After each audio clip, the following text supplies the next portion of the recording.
चलिए फिर BEL के नंबर्स आ रहे हैं। मीनवाइल 13-16 करोड़ का मुनाफा है, 980 करोड़ का एक एस्टिमेट था यहाँ पर।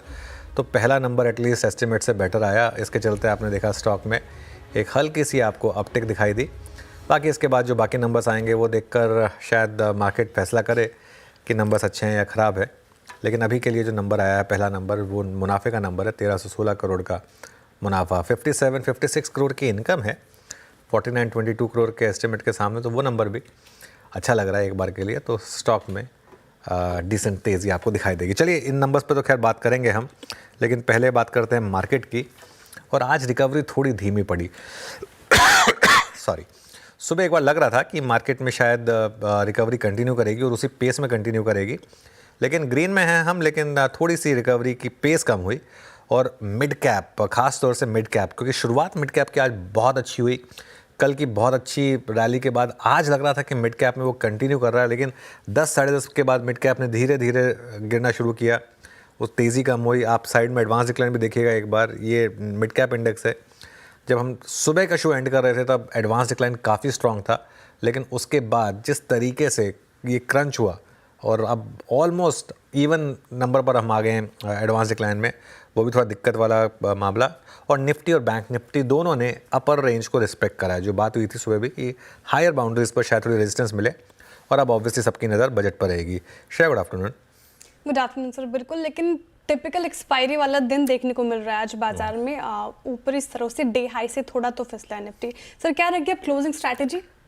बिल्कुल बात सही कही आपने श्रेया कि एक टिपिकल एक्सपायरी डे बिहेवियर है मार्केट का।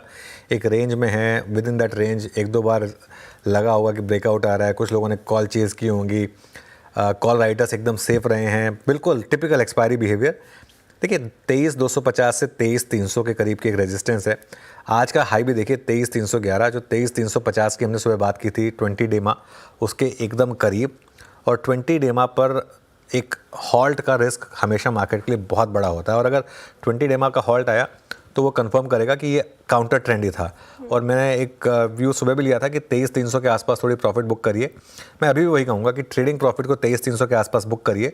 हाँ, अगर आपने इसको क्रॉस किया, 23,350 को क्रॉस किया, तो फिर बड़ी शॉर्ट कवरिंग के लिए तैयार रहें। हाँ, और अगर आपने फिर रिजेक्ट किया इन लेवल्स को आगे जाते हुए, तो मुझे लग रहा है एक शॉर्ट ट्रेड वापस ओपन होगी मार्केट में, लेकिन उसको हम बजट के बाद डिस्कस करेंगे। अभी करने का फ़ायदा नहीं है। बैंक निफ्टी की जहाँ तक बात है, 49,500 पर यहाँ कंजेशन है बैंक निफ्टी पर, और एक बड़ी रैली के लिए 49,500 क्रॉस करना ज़रूरी है, जो अब तक तो दिख नहीं रहा है स्क्रीन पर। लेकिन बैंक निफ्टी में एक चीज़ का ध्यान रखिए, लोअर लेवल्स में 48,800 ये काफ़ी क्रूशल सपोर्ट है। ये नहीं टूटना चाहिए। अगर ये टूटा तो आप जनवरी के लो भी टेस्ट कर सकते हैं। अगेन आई थिंक ये सब बजट के बाद हम डिस्कस करेंगे। तो आज तो मामला पूरा का पूरा एक्सपायरी से रिलेटेड था। बिल्कुल सर।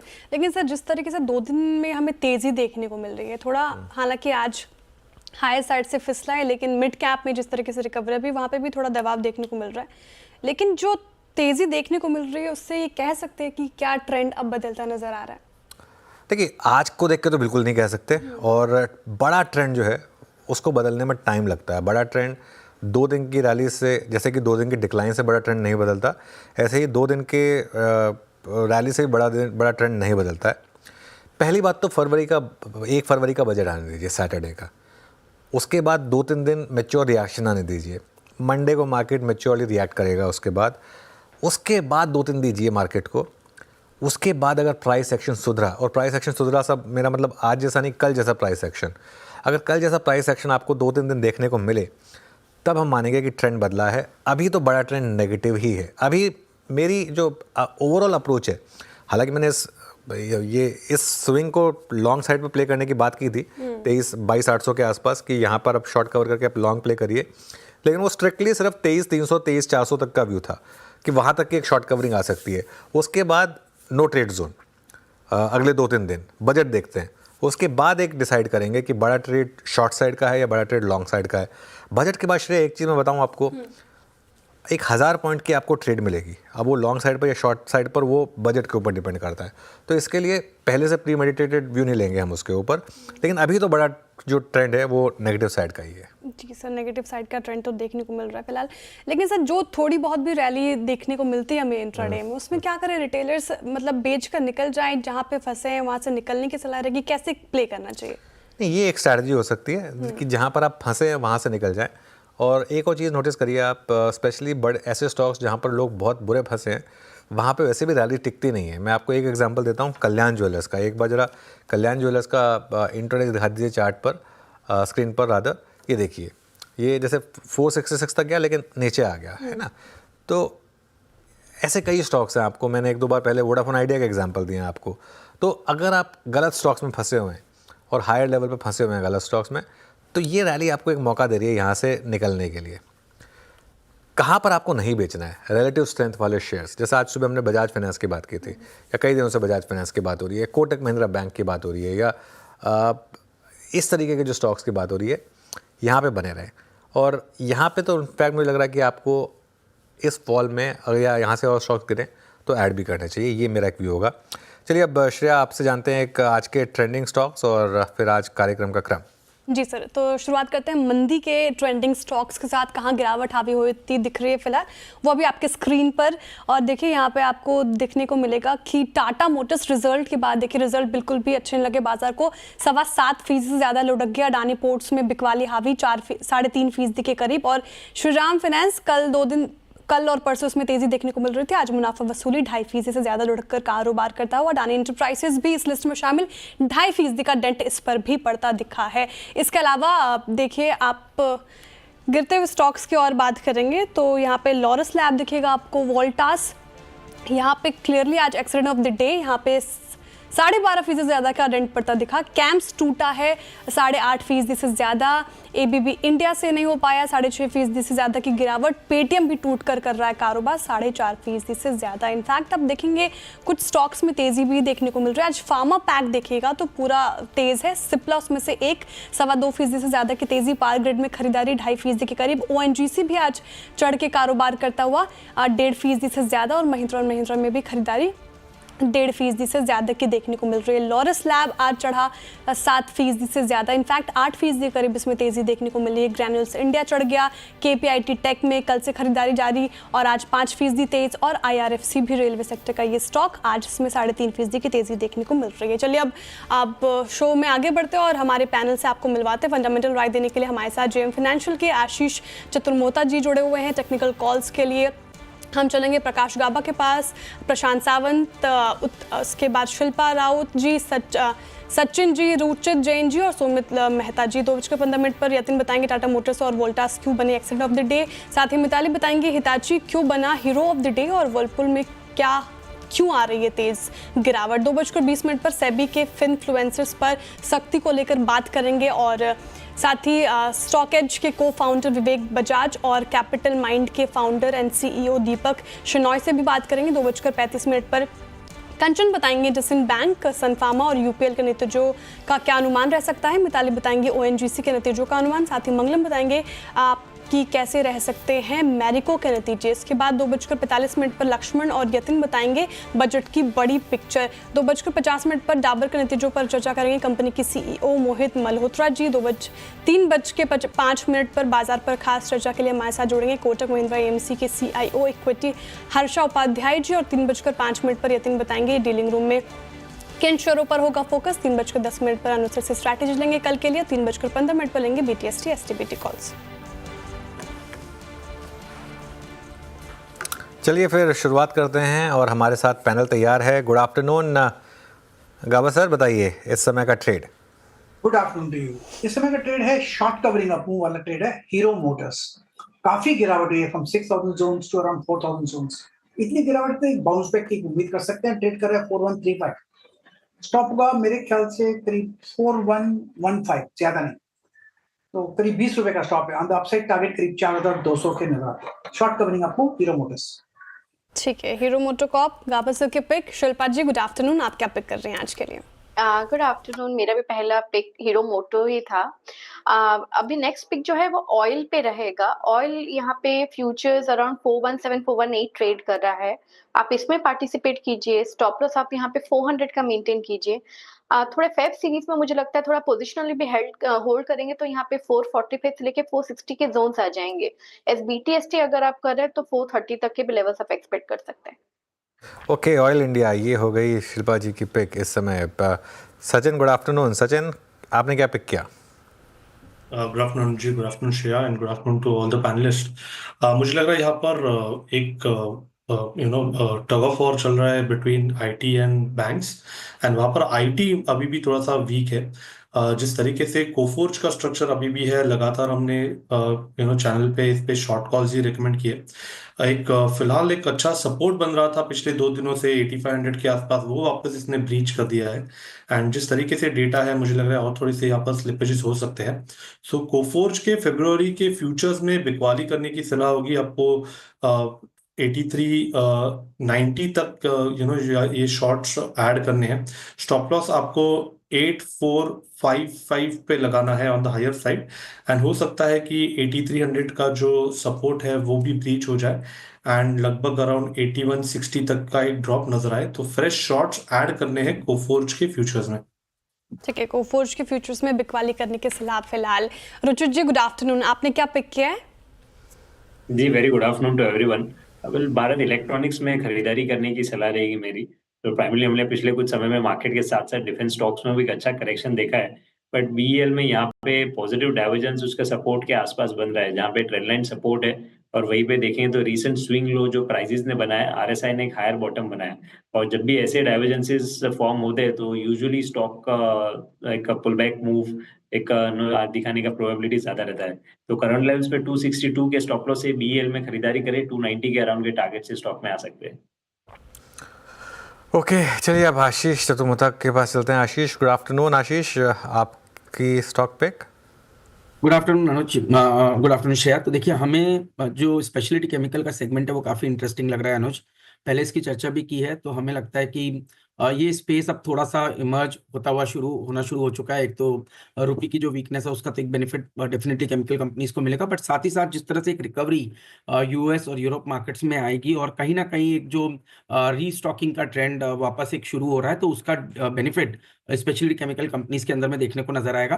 अब यहाँ पर पे अलग अलग कंपनीज है, अलग अलग केमिस्ट्रीज के अंदर काम कर रही है। तो अगर से हम फ्लोरीन बेस्ड केमिस्ट्री की बात करें, या जो कंपनीज रेफ्रिजरेंट और रेफ्रिजरेंट गैसेस के अंदर में काम कर रही है, उनमें 2 कंपनियां हमें काफी पसंद है। पहली होगी एसआरएफ और दूसरी होगी गुजरात फ्लोरो। हमें लगता है कि इनके अंदर बहुत ही प्रॉमिसिंग ट्रेंड बनना शुरू हो चुके हैं, और कोई भी डिप में ये स्टॉक्स मुझे लगता है एक अच्छे ट्रेंड बनाएंगे, क्योंकि आज एसआरएफ में एक अच्छी अपमूव आ चुके हैं। एज अ डिस्क्लोजर दोनों ही स्टॉक हमारे पोर्टफोलियोज में, तो मैं चुनना चाहूंगा गुजरात फ्लोरो को, जहां पर पे मुझे लगता है कि एक तो जो कंपनी है वो सबसे पहले फ्लोरोपॉलीमर्स के अंदर में मार्केट लीडर है इंडिया के अंदर में, तो सबसे बड़ी फ्लोरोपॉलीमर्स की कंपनी है। साथ ही साथ फ्लोरो स्पेशलिटी केमिकल्स के अंदर में काम कर रही है। और अभी जो ट्रिगर है वो रेफ्रिजरेंट गैसेस की वजह से, जब हमने देखा कि HCFC 22 करके जो रेफ्रिजरेंट गैस है उसके लार्जेस्ट मैन्युफैक्चरर, हमें एक गैसेस के अंदर में एक अपटिक देखने को नजर आया, तो उसका बेनिफिट एसआरएफ और गुजरात फ्लोरो दोनों ही कंपनीज को मिलेगा। साथ ही साथ गुजरात फ्लोरो की एक सब्सिडरी कंपनी है जो कहीं ना कहीं ईवी के जो केमिकल्स हैं उसके अंदर में काफी काम कर रही है, और उसके भी जो नंबर्स हैं वो फाइनेंशियल ईयर 25 के एंड के बाद आपको आना शुरू हो जाएंगे। तो हमें लगता है कि वहां से भी एक अच्छी खासी टॉप लाइन ग्रोथ देखने को नजर आएगी। और एक और चीज जो हमें काफी पसंद आई वो आई इस क्वार्टर के नंबर्स, जहां पर पे मार्जिन में एक अच्छा खासा हमें इंप्रूवमेंट देखने को नजर आया। प्रॉफिटेबिलिटी के टर्म्स में भी आप अगर से इसको दिसंबर के नंबर से देखें, तो दिसंबर में जहां 80 करोड़ का प्रॉफिट आया था 2023 में, वो ये क्वार्टर में 126 करोड़ का प्रॉफिट आया, तो एक बहुत सिग्निफिकेंट जंप है। और टेक्निकली मेरा ये मानना है कि ये स्टॉक अब कहीं ना कहीं आप देखेंगे तो एक बहुत बढ़िया बेस स्टॉक 3400 के जोन पे बना चुका है, और ये लेवल पे अगर से स्टॉक होल्ड करता है तो मैं समझता हूँ 4200 4300 तक की अपसाइड गुजरात फ्लोरो के स्टॉक में देखने को नजर आ सकती है। अगेन डिस्क्लोजर के तौर पर एसआरएफ और गुजरात फ्लोरो ये दोनों ही स्टॉक हमारे पोर्टफोलियो एपेक्स पीएमएस में बने हुए हैं। ठीक है, आशीष जी को पसंद आ रहा है गुजरात फ्लोरो और एसआरएफ। अब सोमिल जी की तरफ चलते हैं। सोमिल जी, गुड आफ्टरनून। आपकी पिक क्या होगी? आईटी पैक बहुत ही वीक लग रहा है, ओवरऑल बायस नेगेटिव है। HCL टेक में शॉर्ट करना चाहूँगा। ऊपर में 1735 के स्टॉप लॉस होंगे और जो टारगेट होंगे वो अराउंड 1620 के टारगेट्स होंगे। एक छोटा सा फ्लैग पैटर्न बना है और नीचे की तरफ टूटा है। 20 आवरली मूविंग एवरेज से रेजिस्टेंस ले आए आज, तो एक शार्प सेल ऑफ एक्सपेक्ट कर रहा हूँ। Okay, sharp sell off expect कर रहे हैं यहाँ पर HCL टेक पर। ये इस समय व्यू मार्केट थोड़ा सा, जैसा हम डिस्कस कर रहे हैं, थोड़ा हल्का हुआ है, लेकिन एक स्टॉक जो आज सुबह से शानदार तेज़ी में बना हुआ है वो है SRF। एक बार वापस लेकर आइए SRF का चार्ट। और सुबह सुबह हमने ये स्टॉक डिस्कस किया था, क्विक सिंगल्स में भी किया था, उसके बाद भी डिस्कस किया था ये स्टॉक, और अब फ्रेश इंटरडे हाई पर, जी हाँ 2798 पर ये स्टॉक। और सुबह बात हुई थी इसके ऊपर। सचिन, कोई फॉलो थ्रू एक्शन इस स्टॉक में? अनुज जी, इनफैक्ट कल के सत्र में भी हमने इसे आइडेंटिफाई किया था मॉर्निंग शो में ही। एंड जिस तरीके से वो प्लेस था एक ब्रेकआउट के लिए, वो ब्रेकआउट कल के सत्र में ही कंफर्म हो चुका था। लगभग 4 सालों के कंसोलिडेशन पैटर्न का ब्रेकआउट है, प्लस जो फॉलो थ्रू एक्शन है वो भी काफी स्ट्रांग है। तो मुझे लग रहा है यहाँ पर जब भी गिरावट हो, अभी अक्यूमुलेट करने का ही मौका होगा। इमीडिएट बेसिस में भी मुझे लग रहा है कि ये जो ऑनगोइंग मोमेंटम है वो लगभग अराउंड 2880 तक एक्सटेंड होना चाहिए। हो सकता है कि अगले कुछ हफ्तों में पोस्ट द इवेंट ये स्टॉक 3100 के लेवल्स को भी पार कर दे। तो यहाँ पर डेफिनेटली इसे बाय ऑन डिक्लाइन में ही रखना है। अगर थोड़ी सी भी गिरावट आती है तो यहाँ पर पोजीशंस और ऐड करने की सलाह होगी। स्टॉप लॉस आपको यहाँ पे लगभग अराउंड 2720 पे लगाना है on a closing basis. Okay, अच्छा, ये आशीष चतुर्मोता ने पिक किया था from the fundamental side as well. लेकिन आशीष, इसमें ऐसा बदला क्या है जो पिछले कुछ दिनों में जिस तरीके के मूव्स हमने देखने शुरू किए हैं SRF में?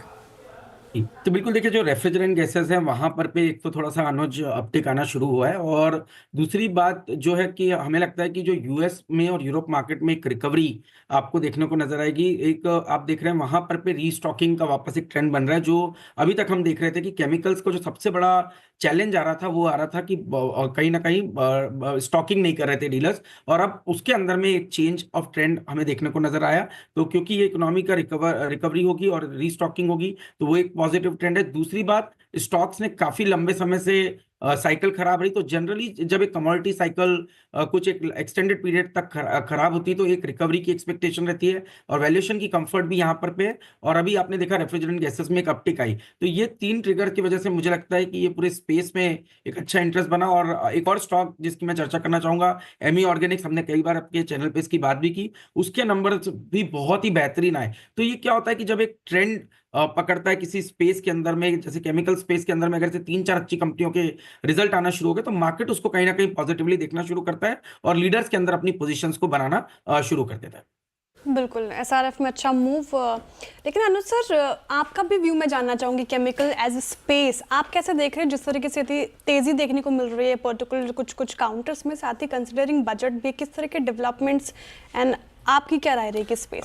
श्रेया, आई थिंक पिछले महीने हमने जब जोशी जी से बात कर रहे थे हम, तब एक निकल कर व्यू आ रहा था कि स्टॉक्स ने कुछ हद तक बॉटम बना दिया है, और उसके साइंस तब मिले थे जब ख़राब खबरों पर भी स्टॉक्स ने गिरना बंद कर दिया था। और आई थिंक SRF ने बहुत स्ट्रॉन्ग रिएक्शन दिखाया था जब वो रेफ्रिजरेंट वाली न्यूज़ आई थी। उसके बाद 3-4 दिन का कंसोलिडेशन हुआ, फिर कल गुजरात फ्लोर ने बोला कि और प्राइस यहाँ से हाइक होंगे, खुद के SRF के नंबर अच्छे लगे। देखिए, ये जो स्टॉक्स है ना, ये इसी तरीके से चलते हैं। इसमें एक बार मूव आना शुरू होता है तो वो इसी तरीके से आता है। दिक्कत क्या है, इन स्टॉक्स का जो बिहेवियर वो कब चेंज हो जाए ये नहीं पता चलता है। लेकिन अभी के लिए तो मुझे लग रहा है कि इसमें ना पूरी स्पेस में मुझे लग रहा है कि अच्छा मूव आ रहा है। लेकिन इसको प्ले करने का अप्रोच पता है क्या है, as a basket approach, because आप कभी एक स्पेसिफिक स्टॉक नहीं पिक कर पाएंगे। किसी दिन SRF चलता है, किसी दिन नवीन चलता है, किसी दिन दीपक चलता है, किसी दिन आरती, ये सब चीज़ें होती रहती हैं। तो इसके लिए आपको पोर्टफोलियो अप्रोच लेनी होगी। अच्छा, मीनवाइल अदानी एंटरप्राइजेस के नंबर्स भी आ रहे हैं। अदानी पोर्ट्स के बाद अदानी एंटरप्राइजेस पहला नंबर काफ़ी ख़राब था, नेट प्रॉफिट वाला नंबर, और उसके बाद स्टॉक में एक अच्छी खासी डिक्लाइन आपको देखने को मिली। ये आएगा आपकी स्क्रीन पर वो नंबर। मुनाफा 1888 करोड़ से घटकर 58 करोड़ पर आया। 4% स्टॉक नीचे इस समय आपको ट्रेड करता हुआ दिखाई देगा। इनकम भी घटी है, 25,000 करोड़ से घटकर 22,848 करोड़ पर आई। तो अदानी एंटरप्राइज, तो आज अदानी ग्रुप के लिए अच्छा दिन नहीं है वैसे। इवन अदानी पोर्ट्स ये भी काफ़ी गिरा था, एबिटा भी गिरा है, 3200 करोड़ से घटकर 3,070 करोड़ के करीब आया है एबिटा। तो ये इस समय आज के कुछ स्टॉक रिएक्शंस। चलिए अब बात करते हैं कुछ आज के बिग मूवर्स की। 2 बड़े गेनर्स और 2 बड़े losers, Tata Motors, Voltas. Tata group के दोनों स्टॉक, इन फैक्ट 3 बड़े लूजर्स हैं, और वर्लपूल और साथ ही हिटाची। टाटा मोटर्स, वोल्टास और वर्लपूल में ज़ोरदार गिरावट है और हिताची में शानदार तेज़ी है। हमारे साथ यतिन और मिताली जुड़े हैं जानने के, इनसे जानते हैं कि क्या हुआ इन स्टॉक्स में। तो पहले यतिन के पास चलते हैं और जानते हैं टाटा मोटर्स और वोल्टास आज के क्यों 2 top F&O losers accident of the day. Yatin, good afternoon. Good afternoon. और देखिए, टाटा मोटर्स क्लियरली यहाँ जो ऑपरेटिंग परफॉर्मेंस पे प्रेशर था उसके कारण स्टॉक में आपको गिरावट देखने को मिल रही है। इनफैक्ट जो Q3 के नंबर्स हैं, यहाँ JLR का जो एबिट मार्जिन गाइडेंस है वो मेंटेन किया है कंपनी ने, लेकिन रिटर्न ऑन कैपिटल एम्प्लॉयड का गाइडेंस कंपनी ने मार्जिनली गिराया है। इनफैक्ट अगर हम JLR की बात करें तो रेवेन्यूज़ में केवल 1.5% की बढ़त थी, और अगर हम एबिटा मार्जिन्स की बात करें तो 2% घट के 14.2% के आसपास आए। यानी जो मार्जिन पे प्रेशर है और जो मार्जिन बिलो एस्टिमेट आए उसके कारण कंसोलिडेटेड जो परफॉर्मेंस है यहाँ मिस आता हुआ आपने देखा है। इनफैक्ट मैनेजमेंट ने कहा है कि जो कंडीशंस हैं डिमांड की वो थोड़ी बहुत चैलेंजिंग है, खास करके जो टैरिफ्स है और EV अडॉप्शन जो ग्लोबली थोड़ा बहुत स्लो हो रहा है एंटिसिपेशन से, उसके कारण मीडियम टर्म में शायद डिमांड थोड़ी फीकी रह सकती है। अगर हम मार्जिन्स की बात करें तो जो चाइना की सेल्स हैं यहाँ गिरावट के चलते और हायर मार्केटिंग स्पेंड्स के चलते आपको प्रेशर बनता हुआ दिखाई दिया है। आज जेफरीज ने टाटा मोटर्स के स्टॉक को डाउनग्रेड किया है, 930 से टारगेट प्राइस लगभग 200 रुपये से ज़्यादा काट के 660 रुपये कर दिया है। और जेफरीज को लगता है कि जो JLR पे मार्जिन प्रेशर है उसके कारण उनको EPS एस्टिमेट्स FY27 का लगभग 10% से काटना पड़ रहा है। सेम स्टोरी है वोल्टास में। जो ओवरऑल नंबर है वो आपको ठीक ठाक नज़र पड़ेगा। प्रॉफिट में आपको लगभग 130 करोड़ का आंकड़ा दिखेगा जो पिछले साल लॉस था। लेकिन अगर हम बात करें इंटरनल्स की, जो UCP सेगमेंट है यानी यूनिटरी कूलिंग प्रोडक्ट सेगमेंट है, इसके मार्जिन्स लगभग 2.5% कम आए साल दर साल बेसिस पे। इंजीनियरिंग सेगमेंट के सेल्स 16% गिरे हैं और मार्जिन्स भी 4% घटे हैं साल दर साल बेसिस पे। हालांकि जो कंपनी की मैनेजमेंट की फाइन प्रिंट है वो कॉल में डिस्कस की जाएगी जो आज 4 बजे है, लेकिन जो इंटरनल्स है वोल्टास के वो खराब होने के चलते स्टॉक में आज प्रेशर बनता हुआ दिखाई पड़ रहा है। बिल्कुल, इंटरनल्स खराब है वोल्टास के लिए, इसलिए प्रेशर आज का एक्सीडेंट ऑफ द डे।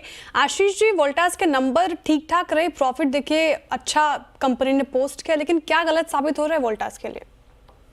ये देखिए, एक्सपेक्टेशंस की बात है, और जो इनका जो EPC का जो बिजनेस है वहां पर पे थोड़ा सा जो मार्जिन है उसको लेकर के मार्केट हमेशा थोड़ा कंसर्न रहता है, और इसके चलते आप देखेंगे तो ओवरऑल मार्जिन है उसमें भी एक डिप आपको देखने को नजर आई है। बट मुझे लगता है कि देखिए, क्वालिटी फ्रेंचाइजी कंपनी जब आपको एक अच्छे खासे करेक्शन पे मिल जाए तो as a long term investor over a long period of time we have observe कि ये एंट्री पॉइंट्स बहुत अच्छे होते हैं। जैसे अब आप देखेंगे ये स्टॉक ऑलमोस्ट 1900-2000 की ट्रेजेक्ट्री से 1270-80 की ट्रेजेक्ट्री पे आपको मिल रहा है और वॉल्यूम्स काफी ज्यादा हैं। तो मेरे हिसाब से शायद थोड़ा पेन और हो सकता है, बट 1200-1220 वो जोन होगा जो मुझे लगता है काफी लॉन्ग टर्म जो फंड्स है या इन्वेस्टर्स हैं वो इस स्टॉक को एक पॉजिटिव पोजीशनिंग के तौर पे देखेंगे।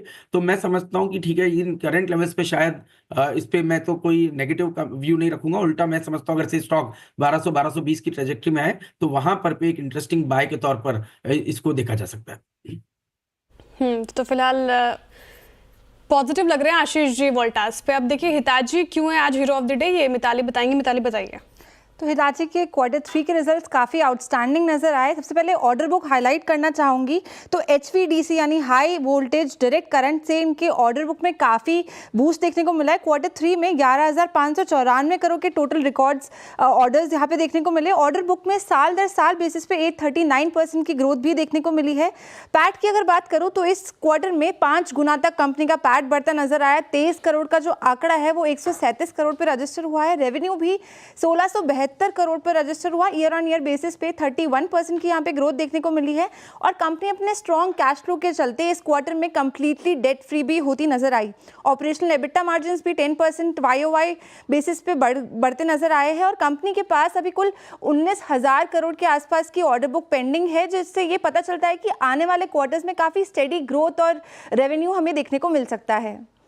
बिल्कुल, ये बात हुई हिटाची की, लेकिन साथ ही वर्लपूल एक और accident of the day. Mitali, इसकी बात कर लेते हैं। जी वर्लपूल आज 20% की गिरावट के साथ ट्रेड करता नजर आ रहा है। दरअसल कंपनी की जो पेरेंट कंपनी है वर्लपूल कॉर्प, उसने ये ऐलान किया है कि वो अपनी हिस्सेदारी कंपनी में बेचने वाली है और 2025 के मिड या एंड तक इसकी जो टोटल 51% की हिस्सेदारी है इसे कम करके वे सिर्फ 20% पर ही रखने वाली है।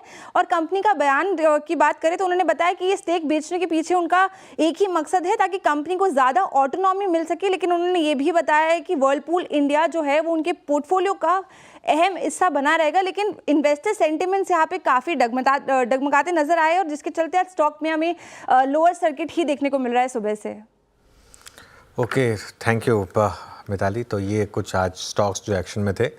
अब आगे बढ़ते हैं और एक इम्पॉर्टेंट न्यूज़ एड्रेस करते हैं। मार्केट रेगुलेटर सेबी ने इन्वेस्टर्स एजुकेशन का मुखौटा ओढ़कर इन्फ्लुएंसर्स पर जो अपना एक अलग ही दुकान चला रहे हैं उस पर एक गाज गिरा दी है। सेबी ने अपने नए सर्कुलर में कहा है कि इन्वेस्टर एजुकेशन का काम अलग है और शेयर रिकमेंड करने का काम अलग। अब वे मार्केट एजुकेटर्स का मुखौटा पहनकर ब्रोकर्स के साथ करार नहीं कर पाएंगे। सेबी ने क्या इस फैसले के जरिए इन्फ्लुएंसर्स के ताबूत में आखिरी कील ठोकी है, इस पर बात करने के लिए हमारे साथ स्टॉक एज के को फाउंडर विवेक बजाज और कैपिटल माइंड के फाउंडर और सीईओ दीपक शिनॉय जुड़े हैं। दोनों काफ़ी एक्टिव हैं इस मुद्दे पर, काफ़ी सोशल मीडिया पर भी।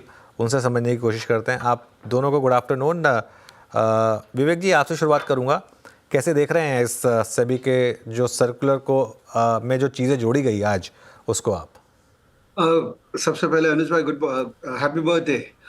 Thank you.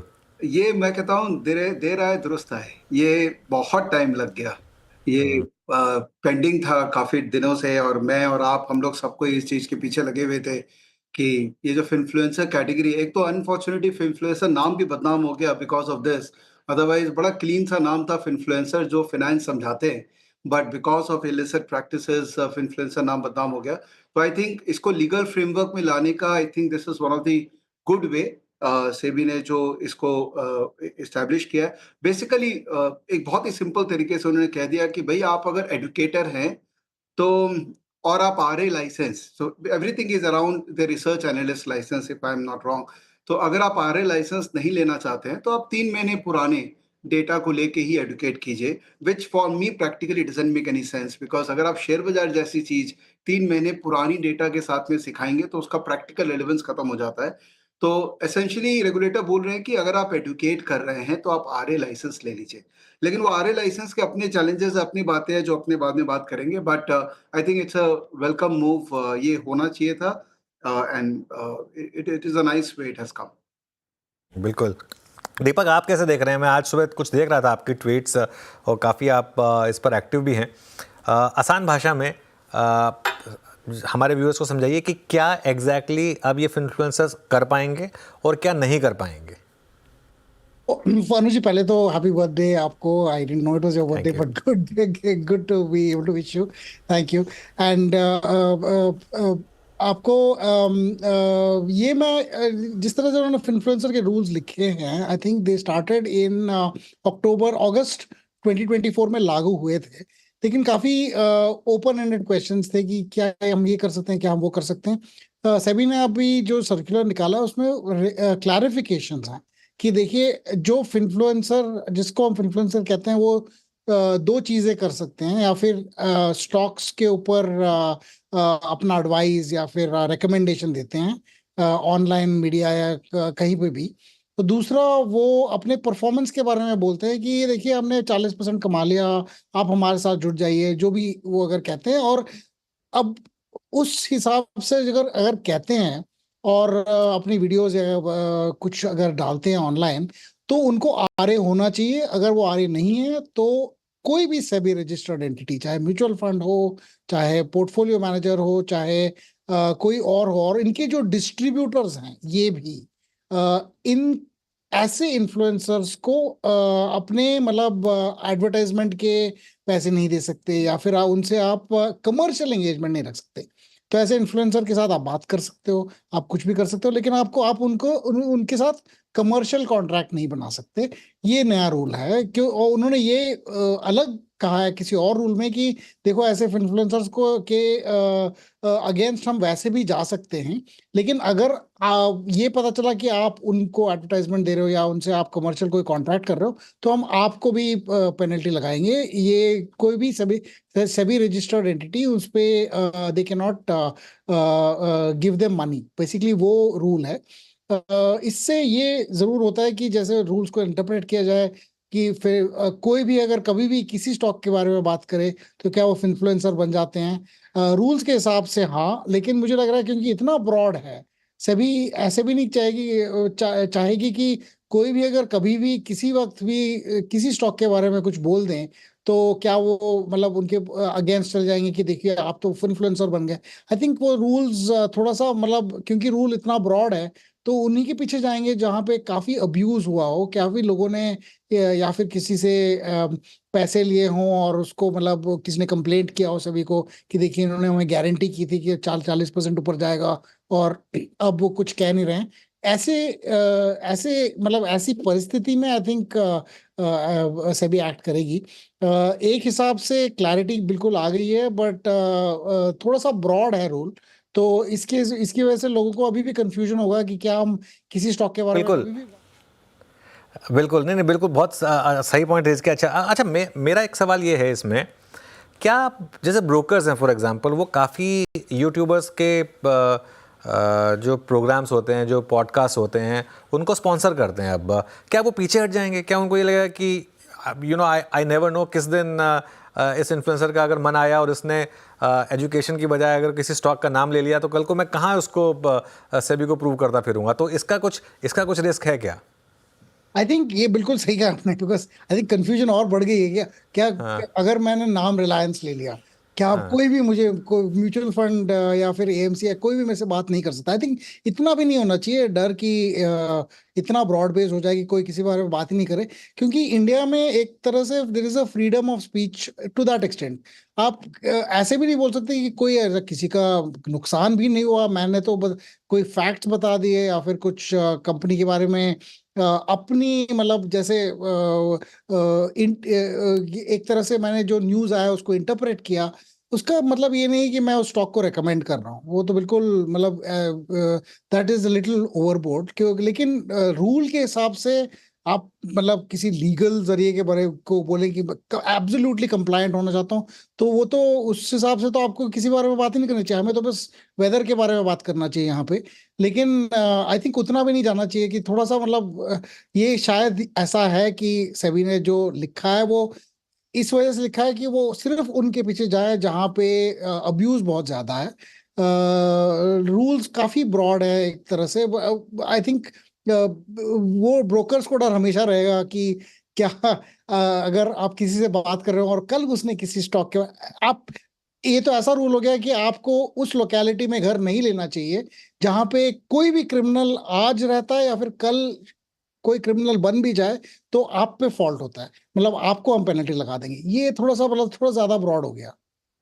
बिल्कुल दीपक जी, बहुत सही बात कही आपने। वैसे विवेक जी, आपने, मैं श्रेया बात कर रही हूँ, वेरी गुड आफ्टरनून। आपने बोला कि आरए लाइसेंस लेना ज़रूरी हो जाएगा, साथ ही आपने कहा कि उसके अपने कुछ चैलेंजेस हैं। कैसे चैलेंजेस हैं, उस पर थोड़ा प्रकाश डालिए। देखिए, एक होता है इंटेंट ऑफ द लॉ और एक होता है लॉ, ठीक है।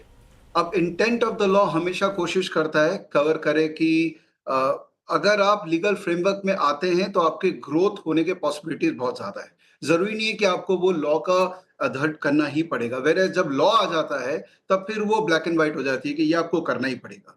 नाउ एक कम्युनिटी है, एक एंटिटी है जो लॉ के आधार पे काम करी है। जैसे फॉर एग्जांपल हम लोगों ने आरए का लाइसेंस ले लिया और हम डे वन से लॉ के आधार पे काम कर रहे हैं। पहले इंटेंट ऑफ द लॉ के आधार पे काम कर रहे थे, अब लॉ के आधार पे काम कर रहे हैं। और दूसरी तरफ एक एंटिटी है जो कि ट्विटर पे स्टॉक के बारे में बात कर रही है, ओपनली ये बात कर रही है कि मैंने आज ये स्टॉक ऐड किया अपने पोर्टफोलियो में। अगर आपके 10,000 20,000 फॉलोअर हैं तो अकॉर्डिंग टू एडवर्टाइजमेंट काउंसिल का definition you are an influencer, right? And उसको फिनेंस के साथ अटैच कर दे तो इन्फ्लुएंसर हो गए। तो एक तरफ आप ट्विटर पे ये कह रहे हैं कि मैं ये स्टॉक ऐड कर रहा हूं, तो आप तो इन्फ्लुएंस कर रहे हैं। तो आप ऐसे कैसे बोल सकते हैं? फिर तो जो आरए का लाइसेंस लिया है उसने गलती कर दी, क्योंकि उसको तो इतने सारे कंप्लायंस करने उसको तो रेगुलेटर ने कह दिया कि तुम 1.5 लाख से ज्यादा नहीं चार्ज कर सकते हो, उसको रेगुलेटर ने कर दिया कि तुम 3 महीने से ज्यादा सब्सक्रिप्शन नहीं चार्ज कर सकते हो। एक्चुअली मैं एक रिक्वेस्ट रेगुलेटर को करना चाहता हूँ कि सर आप इंटेंट को रेगुलेट कीजिए, आप रेवेन्यू को क्यों रेगुलेट कर रहे हैं? आज अगर मुझे लगता है कि मेरा समय का कीमत है कि मैं 5 लाख रुपए साल का चार्ज कर सकता हूं, तो why are you asking me कि आप डेली चार्ज कर सकते हो? Who decides my price of my time? या अगर मेरा क्लाइंट बोलता है कि मैं तुमको 5 साल का सब्सक्रिप्शन देने के लिए रेडी हूं और अगर कभी कोई प्रॉब्लम होता है तो तुम मुझे रिफंड करोगे, तो why am I restricting my self to only 3 month? तो बेसिकली यहाँ प्रॉब्लम क्या हो रही है कि जो लॉ के आधार पे काम नहीं कर रहे हैं वो कुछ भी कर रहे हैं, और जो लॉ के आधार पे काम करना चाहते हैं, इंटेंट के साथ भी करना चाहते हैं, उन पे बहुत जोरदार रिस्ट्रिक्शंस आ रही है। तो ये कंफ्यूजन स्टेट है। और अभी फिनफ्लुएंसर और एडुकेटर ये दो अलग अलग बातें हैं। फिनफ्लुएंसर में एडुकेटर भी आ गए, बट फिनफ्लुएंसर में वो लोग भी आ गए जो यूट्यूब में लाइव ट्रेडिंग करके दिखा रहे हैं, जो ट्विटर के अंदर में स्टॉक के बारे में बात कर रहे हैं। जरूरी नहीं है कि वो एडुकेटर है, but there are people who are educating, there are people who are talking about stocks. तो ये विवेक जी, दोनों को एक- अपने एक- को अलग रखना चाहिए डिस्कशन। बिल्कुल। विवेक जी, अच्छा एक बात बताइए, इसका मतलब ऐसा नहीं हो सकता कि मैं दोनों बन जाऊं, मतलब एक चुनना होगा मुझे, ये मतलब अब एक चीज़ होगी, क्योंकि कई लोग होते हैं जो दोनों करना चाहते हैं। अब इसका मतलब वो दोनों नहीं कर पाएंगे, लेकिन कोई मना नहीं कर रहा। इनफैक्ट एडुकेटर के लिए तो रेगुलेटर ने बड़ा अच्छा रेड कार्पेट कर दिया। उन्होंने कहा है कि भाई तुमको लाइव प्राइस में अगर सिखाना है तो आरए लाइसेंस ले लो, और अब तो आप कॉर्पोरेट आरए बन जाइए, और एक डिपार्टमेंट आपका रिसर्च देगा, एक डिपार्टमेंट आपका एडुकेट करेगा। इसमें तो कोई प्रॉब्लम ही नहीं है। रेगुलेटर बोल रहा है कि भाई अगर तुम स्टॉक के बारे में बात करना चाहते हो और आरए लाइसेंस भी नहीं लेना चाह रहे हो बिकॉज तुमको इन सब कंप्लायंसेस से डर लगता है, तो 3 महीने पुराना डेटा देख के तुम सिखा लो उनको। I think regulator has made this so clear. अच्छा, गाबा सर के पास एक सवाल है। गाबा सर बताइए, क्या सवाल है आपका? मुझे एक क्लैरिफिकेशन चाहिए सेबी से। ये जो रूल्स बनाए हैं तो बहुत ही अच्छे बनाए, fantastic, thank you very much. लेकिन एक क्लैरिफिकेशन जरूरी है, अगर आपको एजुकेशन करना है तो कीजिए, but you are using old data, 3 month old data. अगर किसी को लाइव सीखना है तो क्या वो आरए कर सकता है? Clear cut, I want an answer, yes और नो। लाइव सिखाना है किसी को, लेकिन RA registered, can he teach live, yes और नो? ओके, बिल्कुल। दीपक, इसका कोई क्लैरिटी है क्या कि अगर मेरे को 3 महीने पुराना डेटा नहीं यूज़ करना है, मेरे को लाइव डेटा ही यूज़ करना है और मेरे पास आरए है, तो क्या मैं उसके बाद एजुकेशन कर सकता हूँ कि नहीं?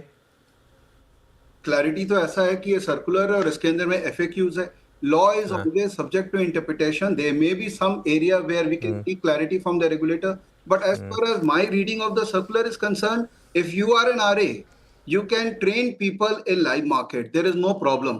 And by the way, RA के रेगुलेशन में एक्सेप्शंस भी हैं कि आप निफ्टी, बैंक निफ्टी के बारे में बात करना चाहते हैं, आप ब्रॉडर इंडाइसेस के बारे में बात करना चाहते हैं, मैक्रो बात करना चाह रहे हैं, वो आप कीजिए, वो उसके लिए आपको आरए लाइसेंस की रिक्वायरमेंट नहीं है। बट आप अगर स्टॉक के बारे में बात कर रहे हैं तो what is a problem in taking RA license? Become part of that growing community in India. तो अच्छा दीपक, इसका मतलब क्या इसको एक मोटा मोटी ये माना जाए कि सेबी मेनली ये चाहता है कि जो भी स्टॉक मार्केट पर अगर आप कोई भी बात कर रहे हैं तो आप सेबी से रजिस्टर्ड हो, ताकि कल को कोई भी कंप्लेन आए, कुछ भी हो तो आप उसको ट्रैक कर पाएं। दीपक, आपसे सवाल है मेरा ये।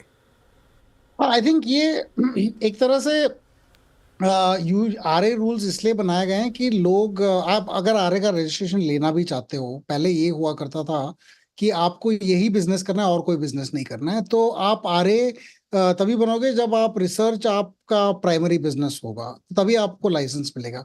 अब एक नया रूल आ गया है, जो भी आया है, जिसका कहते हैं कि पार्ट टाइम आरए, तो आप पार्ट टाइम आरए का भी आप रजिस्ट्रेशन ले सकते हो, लेकिन इसमें भी कुछ मतलब अलग से रूल्स हैं।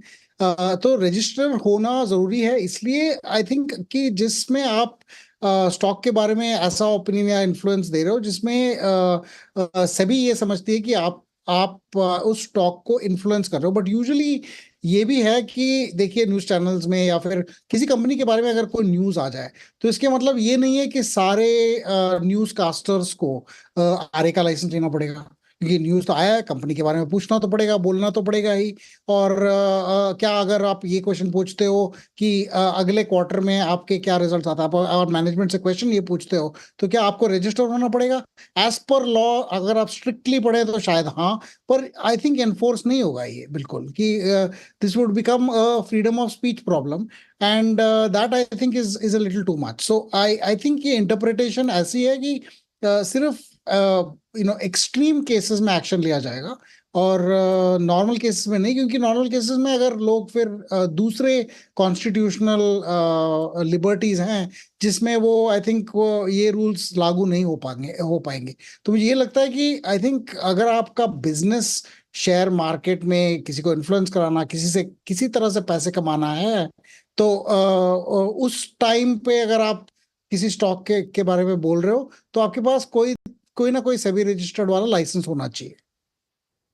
ओके, बिल्कुल। खैर, हमारे सीन में सी आवाज़ पर जो भी स्टॉक स्पेसिफिक बात करते हैं हम, वो सभी सेबी रजिस्टर्ड होते हैं, ये मैं पहले ही क्लैरिटी दे देता हूँ। अच्छा दीपक, आपका बहुत बहुत शुक्रिया आज हमारे साथ जुड़ने के लिए, और इस टॉपिक पर जो काफ़ी कॉम्प्लेक्स टॉपिक था पूरा एक्सप्लेनेशन देने के लिए। विवेक जी, आपसे मुझे एक सवाल और पूछना था, इसके लिए मैं आपको होल्ड कर रहा हूँ, और वो सवाल था जो जिस पर आप काफ़ी पिछले कुछ दिनों में परेशान भी दिखे, वो जो RAs की फ़िक्र है कि अब देखिए हर कोई चाहता है कि ज़्यादा लोग रजिस्टर्ड हों और अच्छी क्वालिटी रिसर्च मिले, लेकिन आपका ये मानना है कि और कई RAs ने अपने अब लाइसेंस सरेंडर करने शुरू करे हैं सेबी के उस नए नियमों के बाद, ऐसा क्यों हो रहा है? और इसमें जो सेबी लेकर आई कि एक परिवार से आप 1.5 लाख से ज़्यादा फीस नहीं ले सकते, ये ऐसे नियमों में आखिरकार बुराई क्या है? मतलब ये principle of basic justice of doing business, that how can someone tell कि तुम इतना ही पैसा चार्ज कर सकते हो। अगर मेरा वर्थ है, मैं 1 करोड़ रुपया चार्ज करता हूँ साल का, तो मैं कर सकता हूँ। तो as a businessman how can I accept this कि कोई मुझे बोलेगा कि तुम इतना ही चार्ज कर सकते हो सर। तो ये थोड़ा मेरा डिस्कनेक्शन हो गया है इस मामले में रेगुलेटर से। और दूसरी बात है, देखिए जो अच्छे RAs है ना, वो सिस्टम से आउट हो जाएंगे। Very honestly, I mean the more we are talking with each other, we are realising that it's not worth it. It's not worth it putting so much effort, doing so much compliance. आप देखिए कई ऐसे compliance की बातें हैं जो मैं अभी प्रॉब्ली मेंशन नहीं करूंगा। We are already representing to SEBI as an association, हम बात कर रहे हैं सेबी से कि वो कह रहे हैं सारा बातचीत का रिकॉर्डिंग होना चाहिए, वो कह रहे हैं कि सारे क्लाइंट का KYC होना चाहिए, वो कह रहे हैं सारे लोगों का NISM एग्जाम पास होना चाहिए। अब आप देखिए NISM एग्जाम मैं पास करूं अगर मैं ओनर हूं, या मैं ही रिसर्च कर रहा हूं और मेरे ऑफिस के अंदर में कोई मेरा सपोर्ट स्टाफ है जो मुझे कुछ हेल्प करता है, तो उसको भी NISM पास। तो चलिए, कंप्लायंस के टीथिंग इश्यूज है, वो हम लोग रेगुलेशन में हमेशा से हम लोग रहे हैं, तो we are okay to become part of those regulation. But जहां पर रेवेन्यू ओरिएंटेड लिमिटेशंस आती है ना, वहां डिमोटिवेशन आती है। एंड फ्रेंकली स्पीकिंग, हम लोग जो अच्छे लोग हैं, जो सीरियसली लगे हुए इस काम में, जिनको आप इन्फ्लुएंसर नहीं बोल सकते हैं, जो 20 साल से इस मार्केट में लगे हुए हैं, अगर आप उनको बोल रहे हैं कि तू 1.5 लाख से ज्यादा नहीं चार्ज कर सकता, मुझे समहाउ लगता है कि it is not a very comfortable area for all of us to work.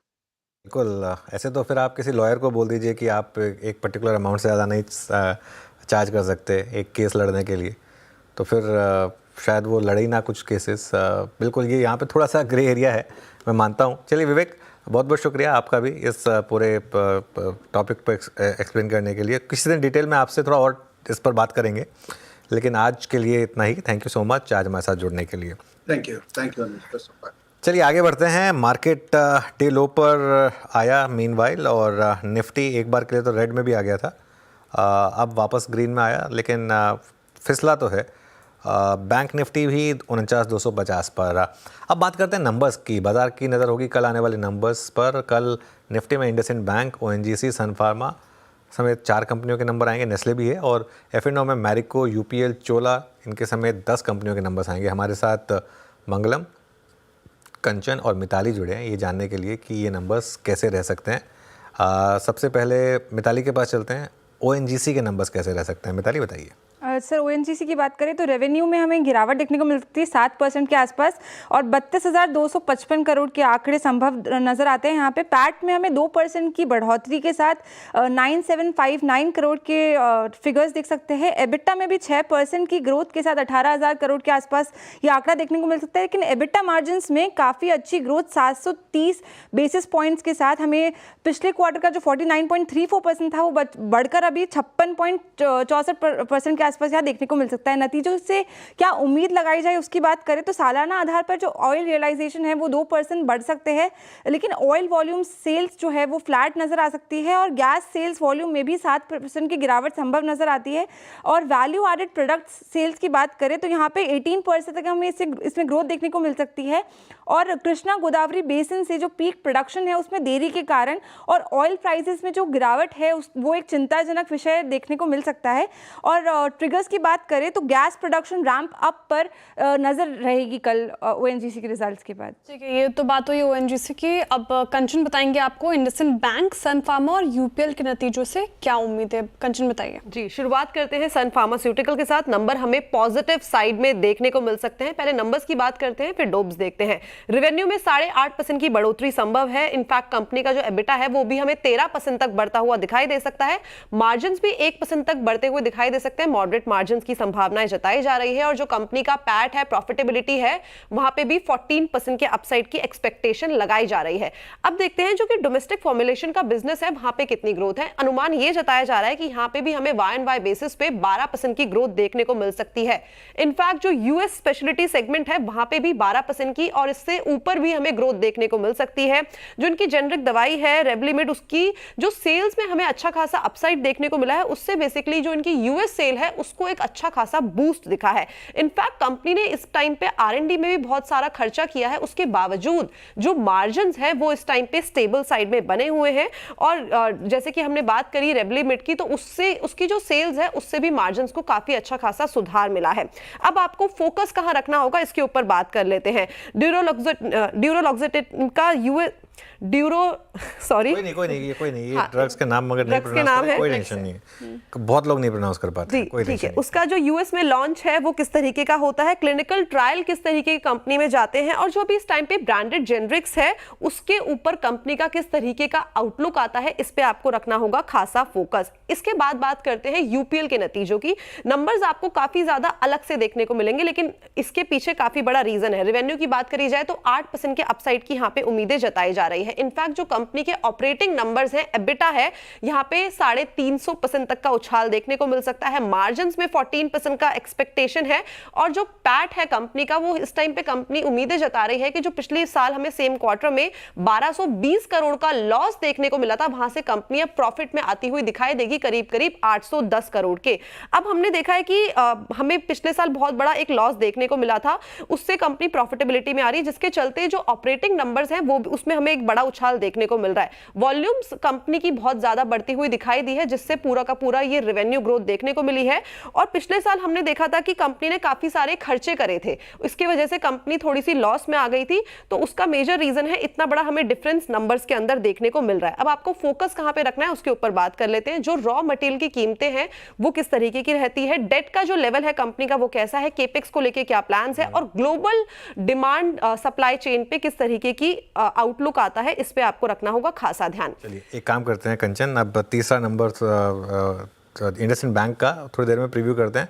पहले एक काम करते हैं, क्योंकि हमने बात की यूपीएल की और यूपीएल में आज अच्छा खासा प्राइस एक्शन भी, एक बार इस पर चार्ट चेक ले लेते हैं, उसके बाद इंडसइंड बैंक के नंबर्स का प्रीव्यू करेंगे। सचिन, यूपीएल क्योंकि एसआरएफ पर हमने काफ़ी बात की है, यूपीएल पर क्या व्यू होगा? अनुज जी, इनफैक्ट सुबह के शो में हमने 2 स्टॉक्स आइडेंटिफाई किए थे, यूपीएल एंड हीरो मोटोकॉर्प, और दोनों काफी अच्छे ट्रेंड में है। यूपीएल में भी जिस तरीके से डेटा है, काफी कॉन्फिडेंट ब्रेकआउट इसने 560 लेवल के ऊपर एग्जिबिट किया था एंड जिस तरीके से रोल ओवर है, मुझे लग रहा है जल्दी ये स्टॉक 600 के लेवल के आसपास ट्रेंड होना चाहिए। एंड उसी वजह से हमने सुबह यहाँ पर एक बाय रिकमेंडेशन दी थी 564 के स्टॉप लॉस के साथ। सो आई थिंक वो व्यू काफी हद तक इंटैक्ट ही है, स्ट्रक्चर काफी इंटरेस्टिंग है। अगर यहाँ पर थोड़े से और भी डिक्लाइंस आते भी है तो आई थिंक खरीदारी करने का एक अच्छा मौका होगा। सो स्टॉप लॉस वहीं पर इंटैक्ट रखना है आपको 564 पे एंड पोजीशंस को 600 के आसपास रिव्यू करना है। ओके, चलिए बात हो गई यूपीएल की। कंचन आप बताइए इंडसइंड बैंक से क्या एक्सपेक्ट करें? इंडसइंड बैंक के नंबर्स देखे जाए तो ये भी हमें थोड़े से वीक देखने को मिल सकते हैं। कंपनी की जो नेट इंटरेस्ट इनकम है वहां पे केवल हमें 1.5% का इजाफा देखने को मिल सकता है। ऑपरेटिंग प्रॉफिट में 10% की कटौती देखने को मिल सकती है। इनफैक्ट कंपनी की प्रॉफिटेबिलिटी में भी यहाँ पे करीब 40% का डेंट आता हुआ दिखाई दे रहा है। अगर हम एसेट क्वालिटी की बात करें तो वो भी इस टाइम पे डेट्रॉइट होती हुई दिखाई दे रही है। कंपनी का जो जीएनपी है वो बढ़ता हुआ दिखाई दे रहा है। 2.2% पे ये रजिस्टर होता हुआ दिखाई दे सकता है। इनफैक्ट जो नेट एनपीए है वहां पे भी हमें एक फ्लैट साइड के नंबर्स देखने को मिल सकते हैं। तो नंबर्स हमें मॉडरेट ही देखने को मिल सकते हैं। हो सकता है कि आने वाले क्वार्टर्स में भी जो मार्जिन्स है वहां पे हमें थोड़ा सा और ज्यादा कॉन्ट्रैक्शन आता हुआ दिखाई दे। जो क्रेडिट कॉस्ट है कंपनी की वो भी बढ़ती हुई दिखाई दे सकती है और जो कंपनी के नेट इंटरेस्ट मार्जिन है वो भी सीक्वेंशियल बेसिस पे हमें डिट्रॉइट होते हुए दिखाई दे सकते हैं। स्लिपेजेस बढ़ सकती है और इन आपको ध्यान कहां पे रखना होगा उस पर एक बार बात कर लेते हैं कि कंपनी का जो पोर्टफोलियो है वो किस तरीके से रीस्ट्रक्चर होता है, इस पे आपको रखनी होगी पैनी नजर। मार्जिन्स पर दबाव, स्लिपेजेस बढ़ सकती है, तो ये अनुमान फिलहाल इंडसइंड बैंक पर। अब चलते मंगलम जी के पास, मैरिको के नतीजे कैसे रह सकते हैं उनसे जानते। बताइए मंगलम जी। जी, इस क्वार्टर में मैरिको के नंबर एक चीट शीट एनालिस्ट के पास है क्योंकि कंपनी ने अपने थर्ड क्वार्टर का अपडेट ऑलरेडी एक्सचेंजेस पे रख दिया था। उसमें ये मालूम पड़ा है कि जो उनका कोर बिजनेस है वहाँ पे मिड टीन रेवेन्यू ग्रोथ आया है और डोमेस्टिक बिजनेस में क्वार्टर वॉल्यूम का ग्रोथ दिखा है। पर प्रॉब्लम ये है कि इन्फ्लेशन जो रॉ मटेरियल में है उनके लिए काफ़ी है, इस वजह से उनके मार्जिन्स में थोड़ी सी क्षति पहुँच सकती है इस क्वार्टर में। इसलिए ऑपरेटिंग प्रॉफिट जो है थोड़ा मॉडेस्ट ग्रो करेगा। इन सारी चीज़ों को एनालिस्ट ने अपने नंबर्स में डाला है और हम एक्सपेक्ट कर रहे हैं 13.5% ग्रोथ कंसोलिडेटेड बेसिस पे, close to 2700 crore top line पे। पर एबिटा सिर्फ 4% ग्रो करेगा, करीबन 535 करोड़ के आसपास जो स्ट्रीट्स एक्सपेक्ट कर रहे हैं इस एबिटा को। मार्जिन 19.5% के आसपास, जो सेम टाइम लास्ट क्वार्टर 21% के ऊपर था। और नेट प्रॉफिट इस वजह से 3.5% ही ग्रो करेगा। एफएमसीजी कंपनीज में हमने टॉप लाइन ग्रोथ का एक प्रॉब्लम देखा है, मैरिको में वो नहीं होगा क्योंकि कंपनी प्राइस ग्रोथ की वजह से मिड टीन्स रेवेन्यू ग्रोथ करेगी। वॉल्यूम ग्रोथ भी 4 से 5% के आसपास होगा। पर ये स्टॉक जो है ऑलरेडी बाकी सब पेयर्स को आउट परफॉर्म भी कर चुका है, जहां पूरा सेक्टर के कई सारे स्टॉक्स 20-30% अपने रिकॉर्ड हाई से नीचे हैं। मैरिको सिर्फ 6.5% नीचे है। तो अच्छे नंबर्स लार्जली प्राइस्ड इन है, मार्जिन्स पे थोड़ा ध्यान रखना पड़ेगा, तो इस लिहाज से मैरिको इंपॉर्टेंट होगा। ओके, चलिए ये हो गई बात मैरिको की। मंगलम, शुक्रिया। अब चार का चौका की शुरुआत करते हैं। सबसे पहले सस्ता ऑप्शन शिल्पा जी से लेंगे हम, उसके बाद एफएनओ सुपरस्टार के लिए सचिन के पास चलते हैं। चार्ट का चमत्कार के लिए प्रशांत सावंत जी ऐड हुए हैं अभी शो में, उनसे बातचीत होगी। और उसके बाद मिड कैप फंडा के लिए आशीष चतुर्मोता हमारे साथ हैं। तो शुरुआत शिल्पा जी आप करिए सस्ता ऑप्शन ट्रेड के साथ। जी बिल्कुल अनुज जी, सस्ता ऑप्शन रहेगा, थोड़ा पोजिशनल प्ले लेंगे क्योंकि फेब्रुअरी सीरीज अभी जस्ट स्टार्ट हो रहा है सन टीवी में। सन टीवी यहाँ पे मुझे लगता है बहुत अच्छे लेवल पे है, 620 के अराउंड इसका प्राइस है। यहाँ पे 600 पे बहुत स्ट्रॉन्ग सपोर्ट है, तो यहाँ पे अगर ये सपोर्ट होल्ड करता है तो इसके जो अपसाइड है वो टुवर्ड 750 से 780 है। ऑफकोर्स बहुत ज्यादा पोजिशनल है क्योंकि फेब सीरीज अभी स्टार्ट हो रहा है, तो इसमें थोड़ा हम लोग ध्यान दे सकते हैं। तो इसमें आप 640 का कॉल ऑप्शन जो रफली 20 रुपीज में ट्रेड कर रहा है, आप इसमें पार्टिसिपेट कर सकते हैं। स्टॉप लॉस आप यहाँ पे 9 रुपए का रखिए, थोड़ा सा डीप। यहाँ पे मैं एक्सपेक्ट कर रही हूँ कि 40 प्लस आपको टारगेट्स मिनिमम आने चाहिए, और अगर ये व्यू सही जाता है तो ये आपको 55 तक का भी एक अपसाइड दिखा सकता है। तो थोड़ा डीप प्ले, बट मुझे लगता है it's worth it. Okay, Sun TV का फेब 640 का कॉल लेना है, ये शिल्पा जी की ट्रेड। सचिन, आप क्या पिक करेंगे ट्रेड? अनुज जी, यहाँ पर डॉक्टर लालपाथ लैब में अच्छा रोल ओवर नजर आ रहा है, अच्छी शॉर्ट कवरिंग यहाँ पर अनफोल्ड हो रही है। एंड जिस तरीके से इसके डेली आरएसआई ने एक स्विंग ब्रेकआउट दिया है, मुझे लग रहा है प्राइस एक्शन पे भी यहाँ पर अच्छा फॉलो थ्रू नजर आ सकता है। तो फरवरी की फ्यूचर्स में खरीदारी करने की सलाह होगी, लगभग अराउंड 2882 के आसपास फिलहाल ये ट्रेंड हो रहा है। On a decline up to 2870 खरीदारी की जा सकती है। ऑन द हायर साइड मुझे लग रहा है 3010 तक की अपसाइड यहाँ पर अवेलेबल है। तो फ्रेश लॉन्ग पोजीशंस ऐड करने की सलाह होगी डॉक्टर लालपाथ लैब्स के फ्यूचर्स में। एंड स्टॉप लॉस आपको यहाँ से लगभग अराउंड 2810 पे लगाना है on closing basis. Doctor Lalpath lab futures में खरीदारी करने की सलाह फिलहाल। चार्ट का चमत्कार लेते प्रशांत जी से। प्रशांत सावंत जी, गुड आफ्टरनून, क्या है आपका चार्ट का चमत्कार का pick? Shreya, good afternoon, and Anuj ji, wish you many happy returns of the day. Thank you Prashant ji. Chart के चमत्कार की बात है, मुझे लग रहा है कि यहाँ पे ऑरो फार्मा और काफी स्टॉक्स में एक सिमिलर पैटर्न नजर आ रहा है जिसे हम बेयर ट्रैप कहते हैं। तो एक सपोर्ट ब्रेक हुआ था, उसके बाद बाउंस बैक आ रहा है और आज वॉल्यूम बैक प्राइस एक्शन है। तो मैं यहाँ लॉन्ग जाने की सलाह दूंगा। करीबन 1180 पे ट्रेड हो रहा है, 1180। स्टॉप लॉस रखेंगे करीबन 1164, 1164। यहाँ से जो टारगेट होगा वो होगा 1220, 1220 का। तो दो फार्मा पैक के स्टॉक्स यहाँ पे, और फार्मा आपको 1164 का स्टॉप लॉस लगाकर फिलहाल रख सकते हैं। मिड कैप फंडा लेते हैं आशीष चतुर्मोता जी से। आशीष जी बताइए आपका मिड कैप फंडा। बिल्कुल। सबसे पहले तो अनुज, मैं आपको जन्मदिन की बहुत बहुत शुभकामनाएं देना चाहूँगा। Wish you very very happy birthday. Thank you Ashish. बिल्कुल। तो देखिए, जहाँ तक कि मुझे जो थीम काफ़ी इंटरेस्टिंग लग रही है, मैंने इसकी चर्चा पहले भी की, वो है डिफेंस एज अ स्पेस। जो मुझे लगता है कि जो जून के बाद जो करेक्शन आया और उसके बाद एक अच्छी खासी डिप इस सेक्टर में बनी, और उसके बाद मुझे लगता है जो रिलेटिव स्ट्रेंथ ये पूरा स्पेस दिखा रहा है। आप देखेंगे मजगांव डॉक, BEL, HAL या जो भारत डायनामिक्स जैसे स्टॉक है, वो कंपैरेटिवली अब इस मार्केट की फॉल में पार्टिसिपेट नहीं कर रहे। तो सबसे पहले तो एक बहुत अच्छी रिलेटिव स्ट्रेंथ यहाँ देखने को नजर आ रही। इसके पीछे का अगर से आप कारण देखेंगे तो ये लगता है मुझे कि 2025-26 के जैसे बात की गई है कि 2025 will be a year of reforms for defence as a sector, जो डिफेंस मिनिस्टर ने कहा है। और हमें लगता है कि डिफेंस का जो एलोकेशन है वो भी काफी स्ट्रांग रहने वाला है। तो ये स्पेस में मुझे लगता है कि एक लॉन्ग टर्म टेलविंड इस सेक्टर में बनी हुई है। अब क्योंकि इस सेक्टर के अंदर में PE मल्टीपल्स के अंदर अच्छी एक डीरेटिंग हो चुकी है करेक्शन के बाद, और अर्निंग ग्रोथ का पोटेंशियल अच्छा है, तो उसको ध्यान में रखते हुए मुझे लगता है स्पेस काफी अच्छा करेगा। और एक स्टॉक जो हम चुनेंगे इसमें वो रहेगा मजगांव डॉक, क्योंकि यहाँ पर पे ऑर्डर बुक टू बिल की जो रेवेन्यू विजिबिलिटी है वो ऑलमोस्ट 4x है। 40,000 करोड़ के आसपास की ऑर्डर बुक है, जहां 10,000 करोड़ के आसपास की टॉप लाइन है। तो एक अच्छी रेवेन्यू विजिबिलिटी यहाँ नजर आ रही है। ऑपरेटिंग मार्जिन्स में इंप्रूवमेंट कंटिन्यूसली देखने को नजर आ रहे हैं, क्योंकि इंडिजिनाइजेशन का जो कंटेंट है वो 80% के ऊपर जाता हुआ नजर आ रहा है। और इसको देखते हुए मुझे लगता है कि यहाँ पे एक अपसाइड आपको देखने को नजर आएगी। टेक्निकली मैं देखूं तो ये स्टॉक 2250 पे बहुत बढ़िया बेस बना चुका है, और ये सपोर्ट अगर से स्टॉक होल्ड रखता है तो मेरा मानना है 2800 रुपए तक की ट्रेजेक्ट्री मजगांव डॉक के स्टॉक में देखने को नजर आ सकती है। एज अ डिस्क्लोजर, ये स्टॉक हमारे पोर्टफोलियो एपेक्स PMS में बना हुआ है। ओके, तो मजगांव डॉक ये हो गई आशीष चतुर्मोता के पिक का। चलिए अब आगे बढ़ते हैं, और बजट पेश होने में अब रह गए हैं सिर्फ 2 दिन। जी हाँ, सैटरडे को हो रहा है बजट पेश, तो टेक्निकली 1.5 दिन। अब इस बजट में क्या बड़े ऐलान हो सकते हैं और बजट की बिग पिक्चर क्या होने वाली है, हमारे साथ जुड़े हैं लक्ष्मण जी, और साथ ही बाजार की नज़र किन बड़े नंबर्स पर होगी ये समझेंगे हम यतिन से। तो पहले लक्ष्मण जी के पास चलते हैं, और लक्ष्मण जी ऑलरेडी तैयारी कर चुके हैं एकदम। फाइनेंस मिनिस्ट्री की तरफ लग रहा है आज ही प्रस्थान होने का इरादा है। लक्ष्मण जी का अटायर वही बता रहा है। लक्ष्मण जी बताइए, क्या एक्सपेक्ट करें बजट से? देखिए, बजट को लेकर के अब बिल्कुल तैयारियां अंतिम चरण में है। बजट का जो बहुत बड़ा हिस्सा है वो लगभग कंप्लीट कर लिया गया है। सिर्फ बजट भाषण है जो आखिर समय तक उसमें बदलाव होता रहा, तो उसको अब अंतिम रूप दिया जा रहा है।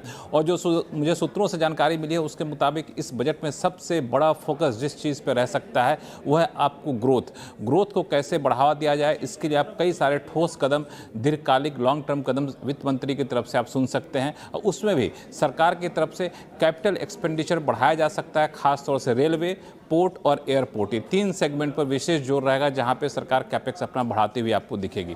दूसरा जो केंद्र बिंदु रह सकता है, जो हेडलाइन सब निकल के आ सकती है, वो आपको मिडिल क्लास के लिए राहत देने वाले कई सारे कदमों पर बजट बनाने के दौरान विचार किया गया है। उम्मीद की जा रही है कि उनमें से कुछ कदमों का औपचारिक ऐलान यहाँ पर होता हुआ दिखे, और उसमें सबसे ज़्यादा नज़र जो होती है वो है इनकम टैक्स को लेकर के। तो इनकम टैक्स में राहत देने के अलग अलग तरीके पर विचार हुआ है, उनमें से हो सकता है किसी एक को अपनाया जाए और इनकम टैक्स में राहत यहाँ पे मिले। और उससे ज़्यादा बड़ी खबर इनकम टैक्स से निकल के आ सकती है कि इनकम टैक्स के नियमों में एक तरीके से बड़ा बदलाव किया जा सकता है ताकि उसके नियम को आसान बनाया जाए। रही बात कॉर्पोरेट टैक्स का, तो कॉर्पोरेट टैक्स में मुझे लगता है कि सीधे तौर पर कटौती होने की गुंजाइश काफ़ी कम है, लेकिन बजट इस बार दिलचस्प रहने वाला है।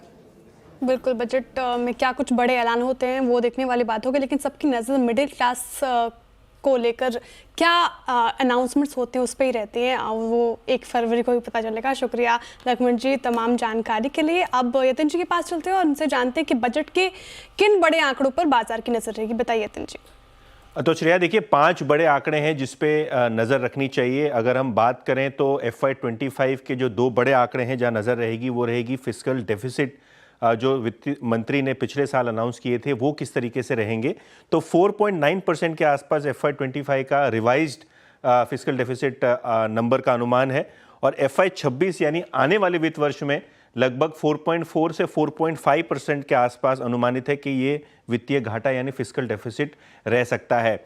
नॉमिनल जीडीपी का ग्रोथ ये भी एक बड़ा अजम्पशन होता है सरकारी आंकड़ों में, तो वो किस तरीके से रहेगा। तो लगभग FY25 में एक्सपेक्ट कीजिए नॉमिनल जीडीपी ग्रोथ लगभग 10% के आसपास रहेगी। मैं रियल नंबर्स की बात नहीं कर रहा हूँ, मैं नॉमिनल जीडीपी की बात कर रहा हूँ।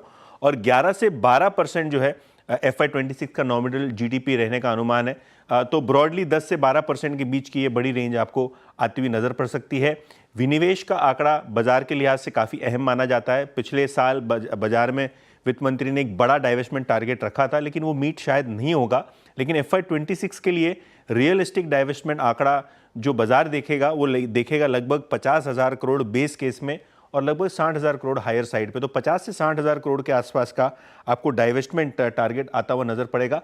लेकिन जैसे कि बड़े बजट के फिगर्स की बात करें तो किस तरीके से केपेक्स फिक्स्ड है, लगभग 11.1 लाख करोड़ के आसपास FY25 का आपको जो एस्टिमेट दिया था वित्त मंत्री ने, उसमें से लगभग 10 लाख करोड़ तक का एक्सपेक्ट कीजिए केपेक्स पूरा हो जाएगा।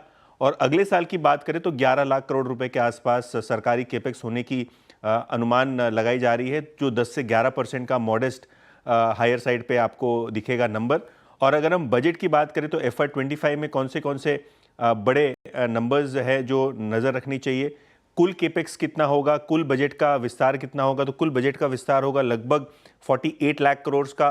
ग्रॉस मार्केट बोरोइंग जो होगी लगभग 14 लाख करोड़ की, और नेट मार्केट बोरोइंग लगभग 12 लाख करोड़ रुपए के आसपास एक्सपेक्ट है। लेकिन जैसे कि मैंने कहा 4.5% का जो जादुई आंकड़ा है FY26 फिस्कल डेफिसिट का, वो एक बाजार पे खास ध्यान रखने लायक आंकड़ा है। बिल्कुल, शुक्रिया यतिन। तो ये कुछ आंकड़े जिन पर नज़र रहेगी। अब एक काम करते हैं, एक बार मानस जुड़े हैं शो में, उनसे उनकी स्ट्रैटेजी लेते हैं, उसके बाद आगे बढ़ेंगे। मानस, गुड आफ्टरनून। मानस बताइए आपके पे किस समय की? गुड आफ्टरनून अनुज जी। तो देखिए अपोलो टायर्स में खरीदारी करने की राय रहेगी। करीब 4 दिन पहले हैमर पैटर्न बना था डेली चार्ट पे, उसके बाद कंसोलिडेशन देखने को मिला था। आज फाइनली एक ब्रेकआउट देखने को मिला है। तो करंट लेवल्स पे खरीदारी करेंगे अपोलो टायर्स में। स्टॉप लॉस लगाएंगे 426 रुपए का और टारगेट सेट करेंगे 445 के, 445 रुपए के। अगर चाहे तो at the money call option February month का जो 430 वाला कॉल ऑप्शन है 21 रुपए पे ट्रेड हो रहा है, इसमें आपको 18 रुपए के स्टॉप लॉस से खरीदारी करनी है 430 के कॉल ऑप्शन में, और टारगेट 27 रुपए के सेट करने हैं। चलिए, ये हो गई मानस के पे का Apollo tyres. Meanwhile market 3 PM कुछ खास मूव है नहीं, तो एकदम टिपिकल आज एकदम ऑप्शन राइटर्स वाली मार्केट रही है। एकदम ऑप्शन राइटर्स, सारे ऑप्शंस जो हैं उसमें आप देखेंगे सिर्फ बेच के पैसा बनाए।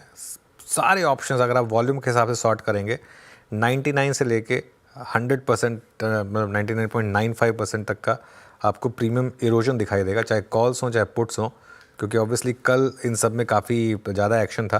तो आज सारे ऑप्शन देखिए आप, एक 1.5 रुपये के रह गए हैं और सब में काफ़ी ज़्यादा एक इरोजन है, जो टिपिकल ऑप्शन राइटर्स की मार्केट में होता है।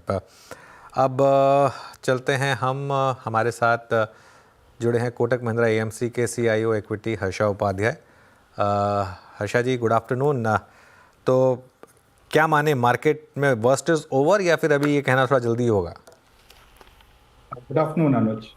आई थिंक क्लियरली ये बोलना तो थोड़ा जल्दी हो जाएगा, क्योंकि ये फर्स्ट जो अंडर परफॉर्मेंस आया है मिड एंड स्मॉल कैप्स का ओवर लार्ज कैप्स, वो सिर्फ 2 या 3 हफ्ते से दिखाई दिया है। तो अगर 4-4.5 साल तक आउट परफॉर्मेंस दिखाया है इस सेगमेंट ने और अभी थोड़ा बहुत अंडर परफॉर्मेंस आ रहा है, तो ये बोलना मुश्किल है कि वो 2-3 वीक में सब ठीक हो जाएगा। और दूसरी बड़ी बात है कि अगर आप अर्निंग्स ग्रोथ को देखेंगे, वहां पे कोई ऐसा बड़ा पॉजिटिव नहीं दिखाई दे रहा है इस क्वार्टर अर्निंग्स में। वो एक्सपेक्टेड भी नहीं था, लेकिन जितने भी रिजल्ट्स आए वहां पे तो कुछ ऐसा पॉजिटिव्स नहीं है। तो ओवरऑल एक कंसोलिडेशन फेज ही लगता है with some more volatility over the next few months. Good afternoon Harsha ji, मैं श्रेया बात कर रही हूँ। लेकिन सर मेरा सवाल थोड़ा मिड कैप को लेकर है। हालांकि 2 दिन में हमें थोड़ी तेज़ी देखने को मिली, लेकिन आज भी ये डाउन साइड पर आ ही गया, अपने डे हाई से थोड़ा फॉल होता हुआ। क्या लग रहा है सर, मिड कैप और स्मॉल कैप अब उसमें वैल्यूएशन का कंफर्ट दिख रहा है आपको? श्रेया देखिए, अभी भी मिड एंड स्मॉल कैप्स काफी महंगे वैल्यूएशंस पे हैं। पहले भी महंगे थे, वो जो महंगाई था वो थोड़ा बहुत एडजस्ट हुआ है, लेकिन अभी भी हमारे हिसाब से 20 से 30% महंगा वैल्यूएशंस पे पूरा बास्केट ट्रेड हो रहा है। और उसमें दूसरा चीज है कि जो पिछले क्वार्टर में जो अर्निंग्स ग्रोथ था वो बहुत ही डिसअपॉइंट किया था। मिड एंड स्मॉल कैप्स में एक्चुअली डीग्रोथ दिखाई दिया था, और इस क्वार्टर भी ऐसा कुछ खास इंप्रूवमेंट नहीं दिखाई दे रहा है। और यूजुअली जो अर्निंग सीजन का सेकेंड हाफ होता है वहां पे ज्यादा डिसअपॉइंटमेंट्स दिखाई देते हैं, फर्स्ट हाफ में थोड़ा कम डिसअपॉइंटमेंट्स होते हैं। तो अभी हम second half of earning season में पहुंच रहे हैं, तो लगता है कि यहाँ पे आगे थोड़ा सतर्क रहने चाहिए, क्योंकि अगर डिसअपॉइंटमेंट्स कंटिन्यू होते हैं इस बास्केट में तो जो वैल्यूएशन दिखाई दे रहा है वो ऑप्टिकली और महंगा दिखाई देगा, क्योंकि अर्निंग्स का जो एक्सपेक्टेशन है अगले साल का वो भी कटते जाएगा।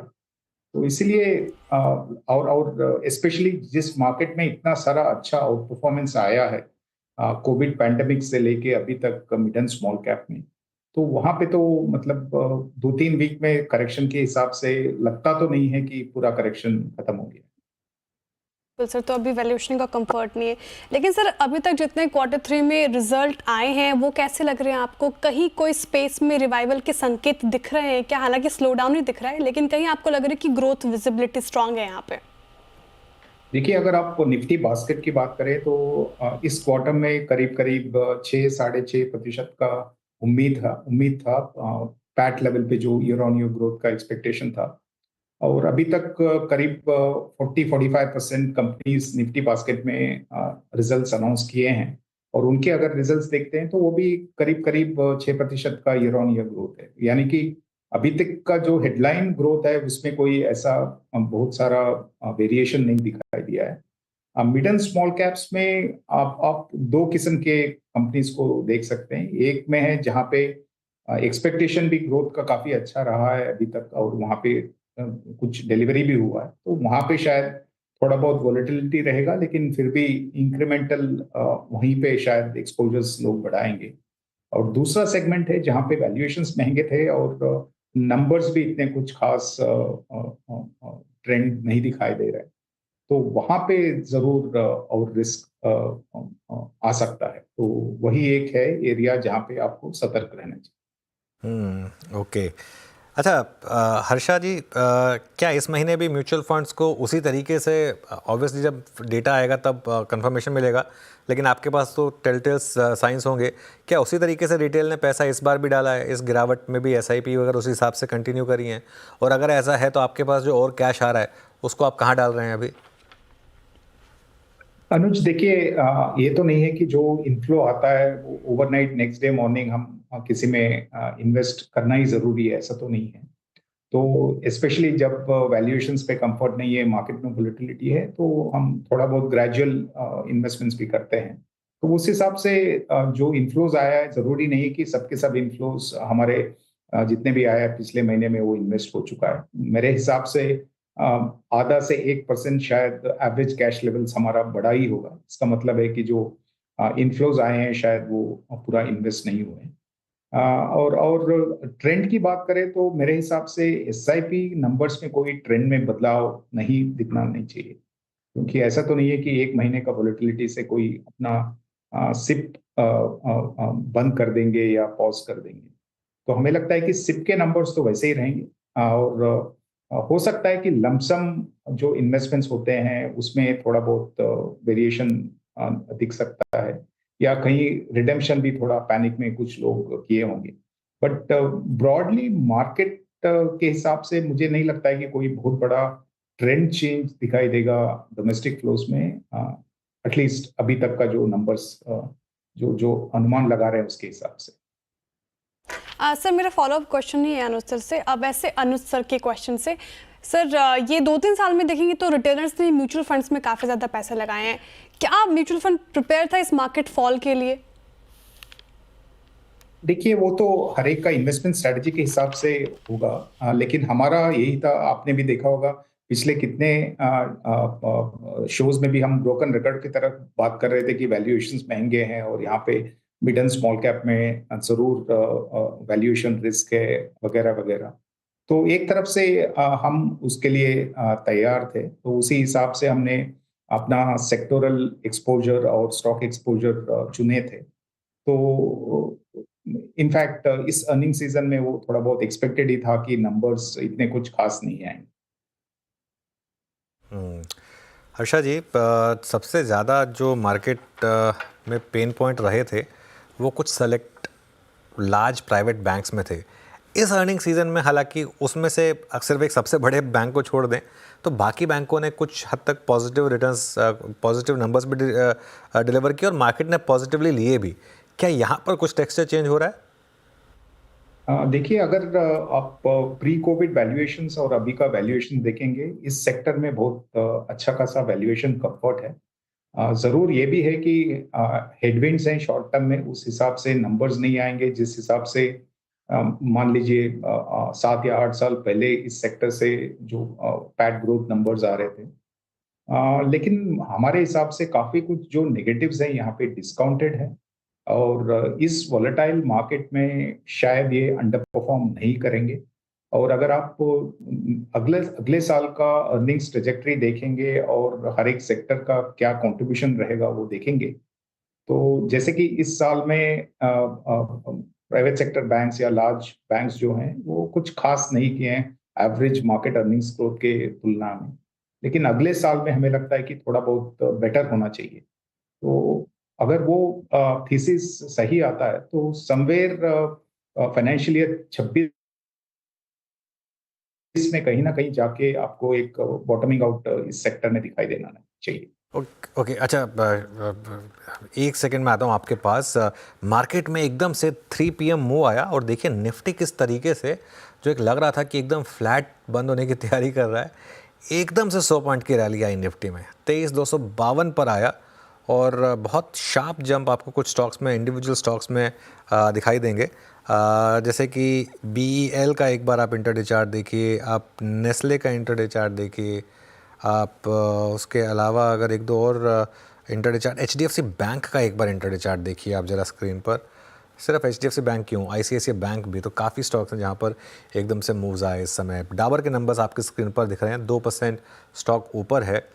FMCG एक और पॉकेट थी जहाँ पर दिक्कत थी पिछले अर्निंग सीजन में हर्षा जी, लेकिन इस बार नंबर्स उतने ख़राब नहीं हैं और कुछ केसेस में तो अच्छे लग रहे हैं। क्या यहाँ पर भी साइन बन रहे हैं कुछ कि वर्स्ट इज़ ओवर? अनुज, देखिए एक डार्क हॉर्स जैसा सेक्टर है FMCG बोल सकते हैं आज के दिन में। काफी कुछ नेगेटिव्स ऑलरेडी यहाँ पे भी प्राइस में आ चुका है और अगर बजट से कोई राहत मिलती है टैक्स पेयर्स को, अगर वो कंजम्पशन इम्प्रूवमेंट में हेल्प करता है, या अगर अगला मानसून अच्छा होता है और उसके वजह से रूरल में जो नॉर्मलाइजेशन हम एक्सपेक्ट कर रहे हैं वो आता है, तो हो सकता है कि इस सेक्टर से भी आपको एक परफॉर्मेंस मिले। लेकिन जरूर जैसे बैंकिंग के बारे में हमने डिस्कस किया, उसी हिसाब से यहाँ पे भी अगर आप प्रेजेंट सिचुएशन को देखेंगे तो कुछ खास पॉजिटिव्स नहीं दिखाई दे रहे हैं, लेकिन उम्मीद है कि अगले 2-3 क्वार्टर्स में यहाँ पे भी थोड़ा इम्प्रूवमेंट दिखाई देना चाहिए। अगले 2-3 क्वार्टर्स में देख सकते हैं इम्प्रूवमेंट। सर, ये पूरी चर्चा में हमने ना PSU स्पेस को कवर नहीं किया।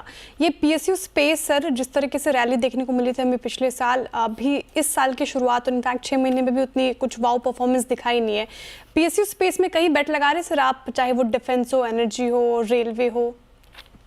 देखिए, पहले भी हमने जब भी डिफेंस की बात हो रहा था तो हमने यही बोला कि ये पूरा सेक्टर एक होमोजीनियस सेक्टर नहीं है। ओनरशिप भले गवर्नमेंट के पास हो मेजॉरिटी ओनरशिप, लेकिन हर बिजनेस अलग है, हर कंपनी का ग्रोथ पाथ अलग है, हर कंपनी का कॉम्पिटिटिव एडवांटेज, वैल्यूएशंस, हर कोई चीज देखेंगे आप अलग है। तो इसीलिए वो बहुत ही कम टाइम में ऐसा आपको दिखाई देता है जहाँ पे एक बहुत सारा अट्रैक्टिव वैल्यूएशन से आप यूनिफॉर्म तरीके से पूरा सेक्टर को परफॉर्म करते हुए देखते हैं या पूरे बास्केट को परफॉर्म करते हुए देखते हैं। और दूसरा होता है जहाँ पे वैल्यूएशंस एक्सपेंसिव हो जाते हैं और तभी भी जब भी गिरावट होता है तो सभी पूरे सेक्टर पार्टिसिपेट करता है। But otherwise in most normal conditions आपको बॉटम अप एवेल्युएशंस करने पड़ेंगे। तो हमारे काफी कुछ पोजीशंस हैं पीएसयू स्पेस में, लेकिन वो बॉटम अप एवेल्युएशन से ही बना हुआ है, बल्कि वो ओनरशिप के हिसाब से या टॉप डाउन एनालिसिस के हिसाब से। हमारे पोजीशंस हैं बैंकिंग में हैं, ऑयल एंड गैस में हैं, पावर में हैं, डिफेंस में, काफी कुछ क्षेत्रों में हमारे पोजीशंस हैं। बट लेकिन वो सभी जो एवेल्युएशन हुआ है वो स्टॉक स्पेसिफिक लेवल से हुआ है, बल्कि वो ओनरशिप के हिसाब से।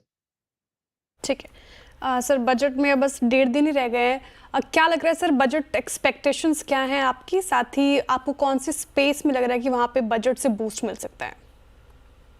देखिए, बजट का जो क्रिटिकल चीज जो मार्केट के हिसाब से लोग देखेंगे वो रहेगा, एक तो फिस्कल डेफिसिट का जो ग्लाइड पाथ है वहाँ वो कितना हद तक वो मीट हो सकता है। तो हमारा अनुमान ये है कि जो अगला साल का फिस्कल डेफिसिट नंबर रहेगा वो करीब 4.5 से नीचे होना चाहिए, 4.5% तक से नीचे होना चाहिए।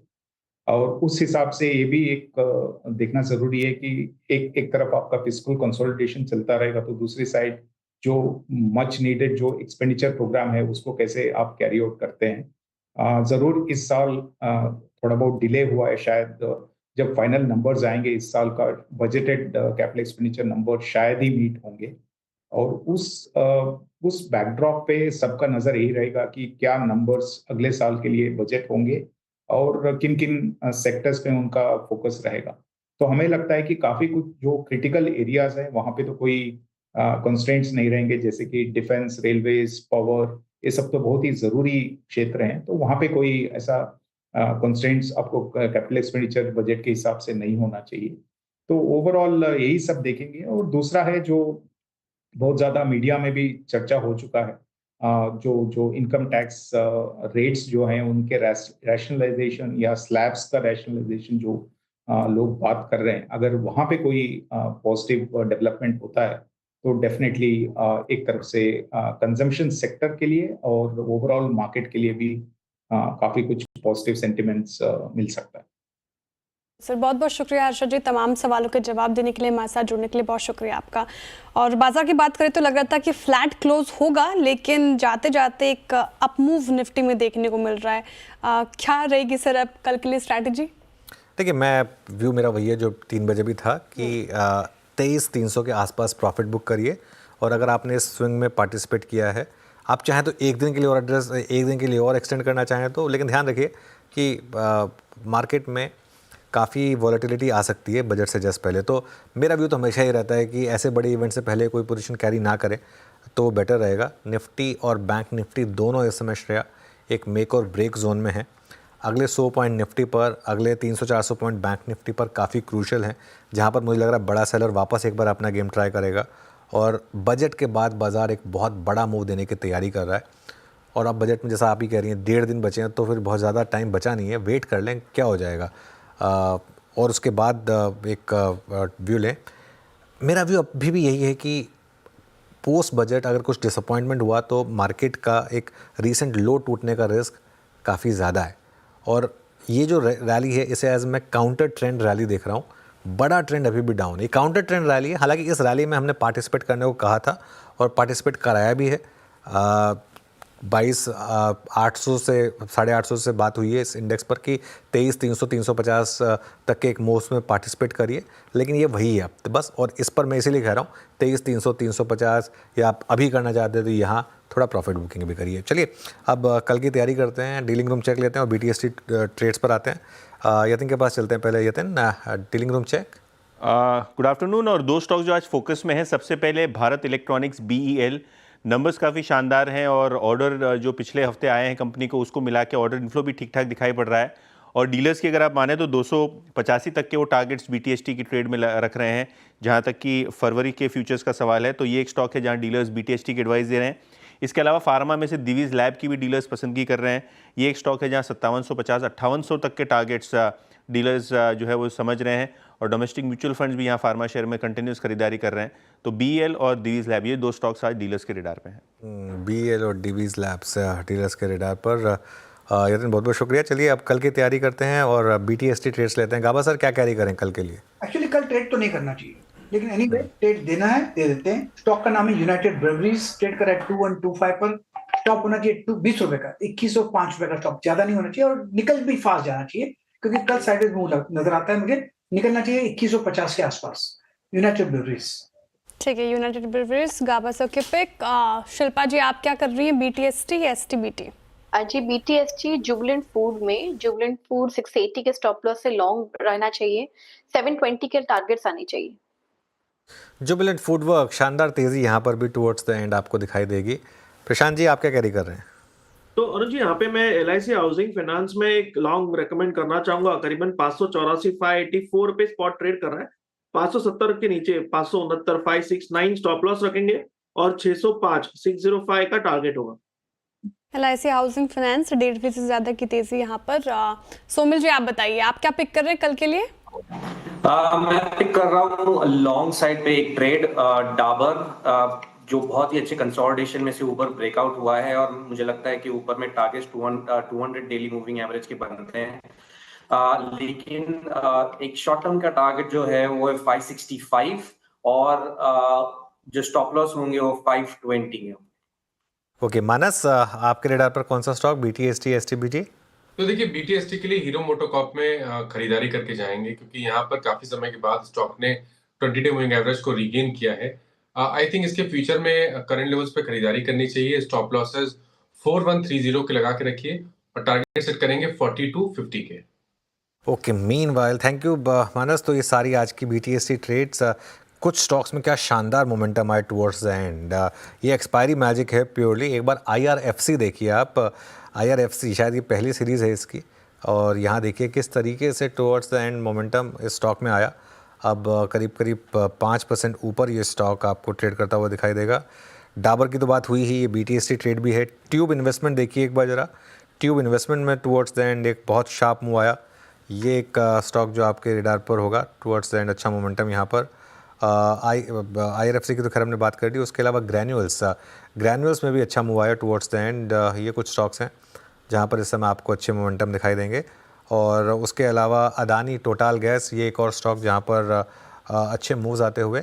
तो ये कुछ पॉजिटिव साइड पर स्टॉक्स। अदानी टोटल गैस में टुवर्ड्स द एंड अच्छा मोमेंटम आया। इनफैक्ट निफ्टी में भी अच्छा मोमेंटम, अब करीब करीब 100 पॉइंट ऊपर इस समय आपको निफ्टी ट्रेड करता हुआ दिखाई देगा और उसमें काफ़ी हद तक कंट्रीब्यूशन रहा। एक बार सन फार्मा का इंट्राडे चार्ट देखिए, इंट्राडे चार्ट सन फार्मा का, लीवर का इंट्राडे चार्ट देखिए ज़रा, ये देखिए, ये प्योर एक्सपायरी मूव्स आपको दिखाई देंगे।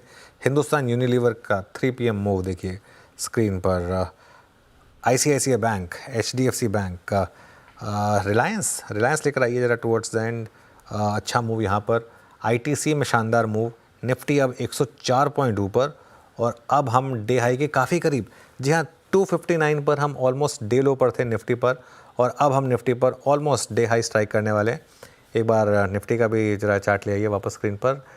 23,311 का हाई था और 23,139 का लो था और वो लो जो था वो देखिए आपने ऑलमोस्ट 3 बजे लगाया था और वहाँ से एक शानदार मोमेंटम यहाँ पर। ये प्योर श्रेया एक्सपायरी मैजिक है जैसे आप स्क्रीन पर देख रहे हैं। चलिए एक काम करते हैं, मार्केट ब्रेड देखते हैं, उसके बाद पंचनामा के टीज़र पर आते हैं। बैन में तो खैर आज कोई स्टॉक आएगा नहीं, अब तो एक्सपायरी हो रही है। मार्केट ब्रेड आज बुलिश थी। देखिए इसको जो शॉर्ट कवरिंग वाले कैंडिडेट्स हैं उनको भी आप थोड़ा इस हिसाब से देखिए कि एक्सपायरी हो रही है तो काफ़ी स्टॉक्स के ओपन इंटरेस्ट कम हो रहे होंगे। 88 लॉन्ग, 52 शॉर्ट कवरिंग, 54 शॉर्ट और 33 शॉर्ट लॉन्ग अनवाइंडिंग। तो नेट बुलिश है मामला। लॉन्ग वाले स्टॉक्स में लॉरस लैब्स, SRF, नवीन फ्लोरिन, BEL और KPIT टेक। शॉर्ट कवरिंग वाले स्टॉक्स आएंगे आपकी स्क्रीन पर, इनमें granules India, IRFC, SJVN, Adani total gas और यूनाइटेड ब्रूरीज दिखाई देंगे आपको। इसके अलावा आप आइए अब जरा शॉर्ट वाले स्टॉक्स में, उनमें Voltas, Tata Motors, ABB India, OFSS और कोफोज में अच्छी खासी करेक्शन रही आज। और उसके बाद लॉन्ग अनवाइंडिंग हुई कैम्स में, PB फिनटेक में, श्रीराम फाइनेंस, कल्याण ज्वेलर्स और BSC में। तो ये आज के कुछ लॉन्ग और शॉर्ट वाले स्टॉक्स। श्रेया, मार्केट का पंचनामा। जी सर, मार्केट का पंचनामा में देख रही थी, सवाल आ रहे हैं और हमारे साथ एक व्यूअर हैं जो रोज़ाना देखते हैं। शुभम जी पूछ रहे हैं सर, रेस्टोरेंट ब्रांड में, रेस्टोरेंट स्पेस में कोई स्टॉक आपको पसंद है कि नहीं? रेस्टोरेंट ब्रांड में, रेस्टोरेंट स्पेस में देखिए दिक्कत पता क्या है रेस्टोरेंट स्पेस में, ये स्पेस मुझे हमेशा से लगी काफ़ी अच्छी। इसमें से किसी स्टॉक ने कभी पैसा नहीं बना के दिया। एक, अब तो मैंने स्टॉक का नाम भी भूल गया, एक कंपनी थी जो मेनलैंड चाइना जिसकी फ्रेंचाइजी है, और भूल गया मैं नाम उसका पिछले बुल मार्केट में आईपीओ आया था, काफ़ी पॉजिटिव था मैं उस पर, लेकिन हाँ, स्पेशलिटी रेस्टोरेंट, बिल्कुल सही हमारे डायरेक्टर साहब ने बिल्कुल सही पहचाना वो, लेकिन उसके बाद चला नहीं वो। बर्गर किंग या रेस्टोरेंट ब्रांड एशिया जिसका अब नया नाम हो गया, उस पर बहुत लोगों ने बुलिश बेट लगाई थी, वो नहीं चला। उसके अलावा और कौन सा, अब जुबिलेंट फूड को आप टेक्निकली क्लासीफाई करना चाहें, ये एक लौता ऐसा स्टॉक रहा है जिसने कुछ हद तक कभी पैसा बना के दिया है लोगों को। आई थिंक इनमें से वो कंपनियां जिन्होंने अपने बिजनेस मॉडल को थोड़ा सा रीएडजस्ट किया और थोड़ा सा डिलीवरी पे ज़्यादा फोकस किया instead of in room dining, I think sorry वो मुझे ख्याल से उन्होंने आउट परफॉर्म किया। देवयानी हुआ, ये सब हुआ, सफायर हुआ, इनमें भी किसी में वो वाव फैक्टर आया नहीं। उसके उलट आई थिंक जोमेटो, स्विगी, यहाँ पर फिर भी ज़्यादा पोटेंशियल, क्योंकि यहाँ पर बिजनेस मॉडल जो है उनका मुझे रिलेटिवली बेटर लग रहा है। तो ये फिर ये बर्गर किंग पे लॉन्ग टर्म व्यू क्या रहेगा सर आपको, जो अभी आपने बताया? नहीं, कोई लॉन्ग टर्म व्यू नहीं है इसके ऊपर। ये स्टॉक्स लॉन्ग टर्म व्यू हम लेते हैं उन स्टॉक्स पर जहाँ पोर्टफोलियो में आप एंटर कर सकते हैं, यहाँ पे कोई सवाल ही नहीं उठता। ठीक है सर, बजाज फाइनेंस पे सवाल है सर, आज अच्छी तेज़ी इसमें और रिजल्ट भी अच्छा, क्या करना चाहिए बजाज फाइनेंस में? जिनके पास है वो होल्ड करें फिलहाल? देखिए, बजाज फाइनेंस पर मेरा व्यू ये है कि ये स्टॉक अब तैयार है नई ट्रेजेक्ट्री के लिए, और इस साल मुझे हैरानी नहीं होगी अगर ये स्टॉक आपको 10,000 भी दिखे तो। रिलेटिव स्ट्रेंथ, नंबर्स अच्छे। अच्छा, एक और चीज़ समझिए आप, सितंबर में इसने लगाया था वो लेवल जो अब ये क्रॉस कर रहा है, सितंबर से लेकर अब जनवरी आ गया, 4 महीने हो गए, और 1-2 महीने बाद मतलब टेक्निकली 2 क्वार्टर की अर्निंग्स, जहाँ पर ये 20% की इसने अर्निंग्स ग्रोथ दिखाई है, स्टॉक वहीं पर है, तो स्टॉक अपने आप करेक्ट हो गया, वैल्यूएशन करेक्ट हो गई अपने आप। तो उस हिसाब से मैं कहूँगा कि ये अभी भी मैं इस पर अभी भी पॉजिटिव हूँ। ठीक है सर, बाकी के सवाल हम मार्केट के पंचनामे में लेंगे। जितने भी सवाल है आपके 3:35 पर हम जुड़ेंगे आपके साथ सारे ही सोशल मीडिया प्लेटफॉर्म्स पर, तो वहाँ जुड़िए थोड़ी सी ही देर में। ओके, चलिए, अब 6 मिनट बाकी हैं मार्केट क्लोज में। क्लोज बहुत शानदार हो रही है, इसमें कोई डाउट नहीं है कि मार्केट की क्लोजिंग बहुत ही ज़बरदस्त है। कुछ और स्टॉक्स, डाबर एक बार लेकर आइए। डाबर सॉमिल की पिक थी, डाबर में मोमेंटम अच्छा है वैसे, टुवर्ड्स द एंड अच्छा मूव आया, और आई थिंक जो डाबर की मैनेजमेंट हमारे साथ अब जुड़ नहीं पाई क्योंकि नंबर्स थोड़ा सा आने में लेट हो गए, वरना अब तक हम मैनेजमेंट से बात कर रहे होते, लेकिन उनकी जो कमेंट्री है वो मैं सुन रहा था और ज़्यादा पढ़ रहा था, सुन तो नहीं पा रहा था। और उन्होंने एक चीज़ कही है कि जो अर्बन एरियाज़ हैं वहाँ पर क्लियरली थोड़ी सी रिकवरी है, और रूरल में भी वो कह रहे हैं कि कुछ साइंस हैं कि कुछ बॉटम बनने के साइन हैं। अर्बन मार्केट हैज़ बॉटम्ड आउट, ये तो बोल ही चुके हैं, और बाकी बजट से भी काफ़ी एक्सपेक्टेशन है उनकी, और low to mid single digit volume growth की उनकी एक्सपेक्टेशन है। तो ये डाबर की मैनेजमेंट ने कहा है, तो इस वजह से आप इस स्टॉक में इस तरीके का मूव देख रहे हैं। करीब करीब 3-3.5% की रैली यहाँ पर आ रही है। गाबा सर, एफएमसीजी कोई स्टॉक बनता है क्या जाते जाते किसी स्टॉक पर बेट लेना? ये आई थिंक HUL सही लगता है मुझे। सेटअप के हिसाब से एक छोटा सा ब्रेकआउट चाहिए था, वो मिल चुका है। 2417 पर ट्रेड कर रहा है, 2400 का स्टॉप लगा के चले करीब 17 रुपया। नियर टर्म टारगेट 2450 HUL में, शायद मेरे ख्याल से आपको मिलना चाहिए HUL में। बिल्कुल, HUL यहाँ पर थोड़ा सा अच्छा मूव आ रहा है, और यहाँ पर भी मूव्स में पॉजिटिव आपको दिखाई देंगे। जाते जाते एक बार BEL पर और व्यू ले लेते हैं, क्योंकि BEL ये डीलिंग रूम रेडार में भी आया था लोगों के, और यहाँ पर भी अच्छे मूव्स हैं। BEL का चार्ट लेकर आइए, एकदम एग्जैक्ट हाईएस्ट पॉइंट पर बंद हो रहा है। प्रशांत, कोई ट्रेड कैरी करना चाहेंगे BEL पर?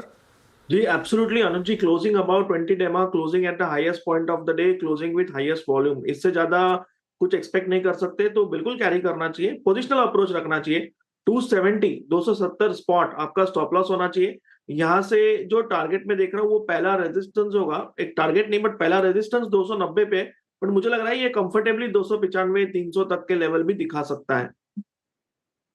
तो BEL अच्छा मूव फिलहाल, इसमें लॉन्ग रहने की सलाह है। एक और स्टॉक आज देखिए, जैसे अनुज सर भी मेंशन कर रहे थे, HDFC बैंक में अच्छी तेजी, डे हाई के आसपास क्लोजिंग होती इसकी दिख रही है। HDFC बैंक में शिल्पा जी, आपकी राय क्या रहेगी? जिस तरीके से तेजी यहाँ पे देखने को मिल रही है, जिनके पास है वो क्या करें? जी, मुझे लगता है होल्ड करना चाहिए। 1720 के नेक्स्ट टारगेट होने चाहिए। 1680 के ऊपर जब तक सस्टेन करेगा तब तक इसमें आपको अपसाइड दिखता रहेगा। ठीक है, तो फिलहाल तो होल्ड करने की सलाह है। और FMCG पैक में ही देखिए आज अच्छी तेज़ी देखने को मिल रही है। HUL डिस्कस किया हमने, डाबर डिस्कस किया, इनफैक्ट ब्रिटानिया देख रही हूँ मैं, इसमें भी अच्छी तेज़ी, ब्रिटानिया, ITC जैसे स्टॉक्स में तेज़ी देखने को मिल रही है। ब्रिटानिया का चार्ट रखिए स्क्रीन पर, यहाँ पे देखिए डे हाई के आसपास ये भी फिलहाल क्लोज होने की तैयारी कर रहा है। ब्रिटानिया पे क्या टेक रहेगा मानस जी आपका? इनफैक्ट FMCG सेक्टर में हम देख रहे थे ये स्टॉक ने कभी निराश नहीं किया, क्या ट्रेड कर सकते हैं इसमें फिलहाल? देखिए, आई थिंक जो 2 दिन का करेक्शन था वो कंप्लीट हुआ है। 10 डे मूविंग एवरेज पे स्टॉक ने सपोर्ट लिया है, वहां पर बाइंग इंटरेस्ट देखने को मिला है। तो अगर एक ट्रेड लेना होगा तो वो लॉन्ग साइड पे होगा। स्टॉप लॉस आपको 5000 के नीचे लगाना है, लेकिन पोजीशन टारगेट आप 50 to 50 जहां पर 200 डे मूविंग एवरेज है उसको सेट कर सकते हैं। ओके, चलिए अब क्लोजिंग की तरफ बढ़ते हैं। और थर्सडे काफ़ी शानदार रहा मार्केट के लिए। एक्सपायरी सीरीज़ काफ़ी ख़राब थी, बहुत ही ख़राब थी सीरीज़, लेकिन एटलीस्ट एक्सपायरी वीक ख़राब नहीं रहा। एक्सपायरी वीक में मार्केट को मंडे ख़राब था, लेकिन ट्यूसडे ऑनवर्ड्स एक कवरिंग देखने को मिली RBI के मूव के बाद से, और शानदार कवरिंग मार्केट में। Nifty by the end of it 136 point ऊपर 23,300 पर। ध्यान रखिएगा, इसकी एक हमारे पास एक हमने बनाया जो इंडिकेटिव क्लोजिंग है, एक बार वो भी देखेंगे कहाँ पर होगी, लेकिन अभी के लिए 23,300 पर निफ्टी बंद हो रहा है। निफ्टी बैंक करीब 200 पॉइंट ऊपर 49,380 के आसपास। निफ्टी IT करीब 1% नीचे था। हालांकि मिड कैप इंडेक्स एकदम फ्लैट था, स्मॉल कैप भी एकदम फ्लैट था, लेकिन इनमें काफ़ी अच्छी रिकवरी थी। एडवांस डिक्लाइन आज पूरे दिन एडवांसेस के फेवर में रहा। सुबह जितना तेज़ नहीं था, लेकिन फिर भी 1400 बढ़ने वाले शेयर, 1180 गिरने वाले शेयर आपको दिखाई देंगे। सेक्टोरल हिट मैप देखते हैं एक बार ज़रा, और उसमें आप देखिए निफ्टी IT करीब ऑलमोस्ट 1% नीचे था। निफ्टी ऑटो 1/3% नीचे था। उसके अलावा ऑयल एंड गैस 1.5% से ज़्यादा ऊपर। निफ्टी रियल्टी 0.25% ऊपर। FMCG 1% ऊपर। निफ्टी बैंक में भी ठीक ठाक गेंस थे। फार्मा 1.5% ऊपर था। शानदार मोमेंटम था यहाँ पर। निफ्टी का हीट मैप देखते हैं एक बार ज़रा, और सबसे जो ज़्यादा चले स्टॉक्स वो देखते हैं कहाँ पर है क्या निफ्टी का एक बार हीट मैप। सबसे ऊपर BEL करीब 4-4.5% ऊपर। Power Grid, Bharti Airtel, Hero MotoCorp, Cipla, ONGC, Nestle, Bajaj Finance, Hindustan Unilever, SBI Life, Britannia, ये कुछ स्टॉक्स थे जहां पर आपको तेज़ी देखने को मिली। उसमें आप ऐड कर दीजिए HDFC बैंक को। नीचे थे स्टॉक्स टाटा मोटर्स 7% नीचे, अदानी एंटरप्राइजेस, अदानी पोर्ट्स, हालांकि रिकवर हुए स्टॉक्स। ट्रेंड में लगातार गिरावट रही है। कोटक महिंद्रा बैंक, ये कुछ स्टॉक्स थे जहाँ पर आपको डिक्लाइन देखने को मिली। 23,293 पर हम बंद हो रहे हैं। अगर वो इंडिकेटिव क्लोजिंग वाला है तो वो और दिखा दीजिएगा मुझे, उससे पता चलेगा कि हम कहाँ बंद होंगे। ध्यान रखिएगा 3 बजे से लेकर 3:30 बजे तक की जो भी ट्रेड्स होती हैं उसका एक वॉल्यूम वेटेड एवरेज प्राइस वो लिया जाता है, वो कंसिडर किया जाता है। उसके बाद मार्केट की एक्चुअल क्लोजिंग आती है। मैं कोशिश करता हूँ कि आपको बता सकूँ कि वो कहाँ पर होगी क्लोजिंग। मेरे ख्याल से क्लोजिंग मिलेगी आपको 23,249 के आसपास। 23,249 के आसपास आपको क्लोजिंग मिलनी चाहिए। फाइनल क्लोजिंग भले ट्रेडेड रेट 23,293 का आपको दिखाई देगा, लेकिन और बैंक निफ्टी पर ये क्लोज आपको मिलनी चाहिए 49,312 के आसपास। 49,400 पर प्रोविजनल क्लोज है, लेकिन 49,312 शायद निफ्टी का एक एडजस्टेड रेट होना चाहिए, और सॉरी निफ्टी बैंक का, और निफ्टी का एडजस्टेड रेट करीब 23,249 23,250 इसके आसपास आना चाहिए। ध्यान रखिएगा ये इसलिए क्योंकि जो लास्ट 30 मिनट की एवरेजिंग है उसके बाद वो रेट, जी हाँ देखिए ये इंडिकेटिव प्राइस 23,249.5 निफ्टी पर, ये और 10-15 सेकंड में मेरे ख्याल से शायद रिफ्रेश हो जाएगा। हो गया अब वो, अब इसको रिफ्रेश करेंगे तो 23,249.5 निफ्टी पर, और बैंक निफ्टी पर भी 49,312 जो लेवल हमने मेंशन किया था, ये आज की क्लोजिंग प्राइस। तो कुल मिलाकर एक अच्छा दिन श्रेया मार्केट के लिए। और अब हम 3:35 पर जुड़ेंगे पंचनामा में। जी सर, बिल्कुल अच्छा दिन, और क्लोजिंग भी अच्छी हुई, और कल भी मंगल था और कल भी मंगलमय हुआ बाजार का दिन, आज भी है। देखना होगा कि कल क्या कुछ एक्शन देखने को मिलता है। कल मंगल था, कल तो बुधवार था। अच्छा, कल तो बुधवार था सर। मैं डे भूल जा रही हूँ आजकल। जिस तरीके से बजट की टेंशन मुझे है सर, मुझे लगता है पूरी जनता भी इसका इंतज़ार ही करती होगी। लेकिन सर अच्छी क्लोजिंग और जितने भी आप सवाल हैं आपके मन में या जहन में अपने पोर्टफोलियो को लेकर स्टॉक स्पेसिफिक, वो थोड़ी सी देर में हम आपके साथ जुड़ेंगे मार्केट के पंचनामा के थ्रू आपके सोशल मीडिया डेस्क पे, तो बने रहिए। बिल्कुल, और कल जुड़िएगा हमारे साथ फिर सुबह 7 बजे मॉर्निंग कॉल में और 8 बजे मुनाफे की तैयारी में। तब तक के लिए हम सब को दीजिए इजाज़त और देखते रहिए CNBC आवाज़।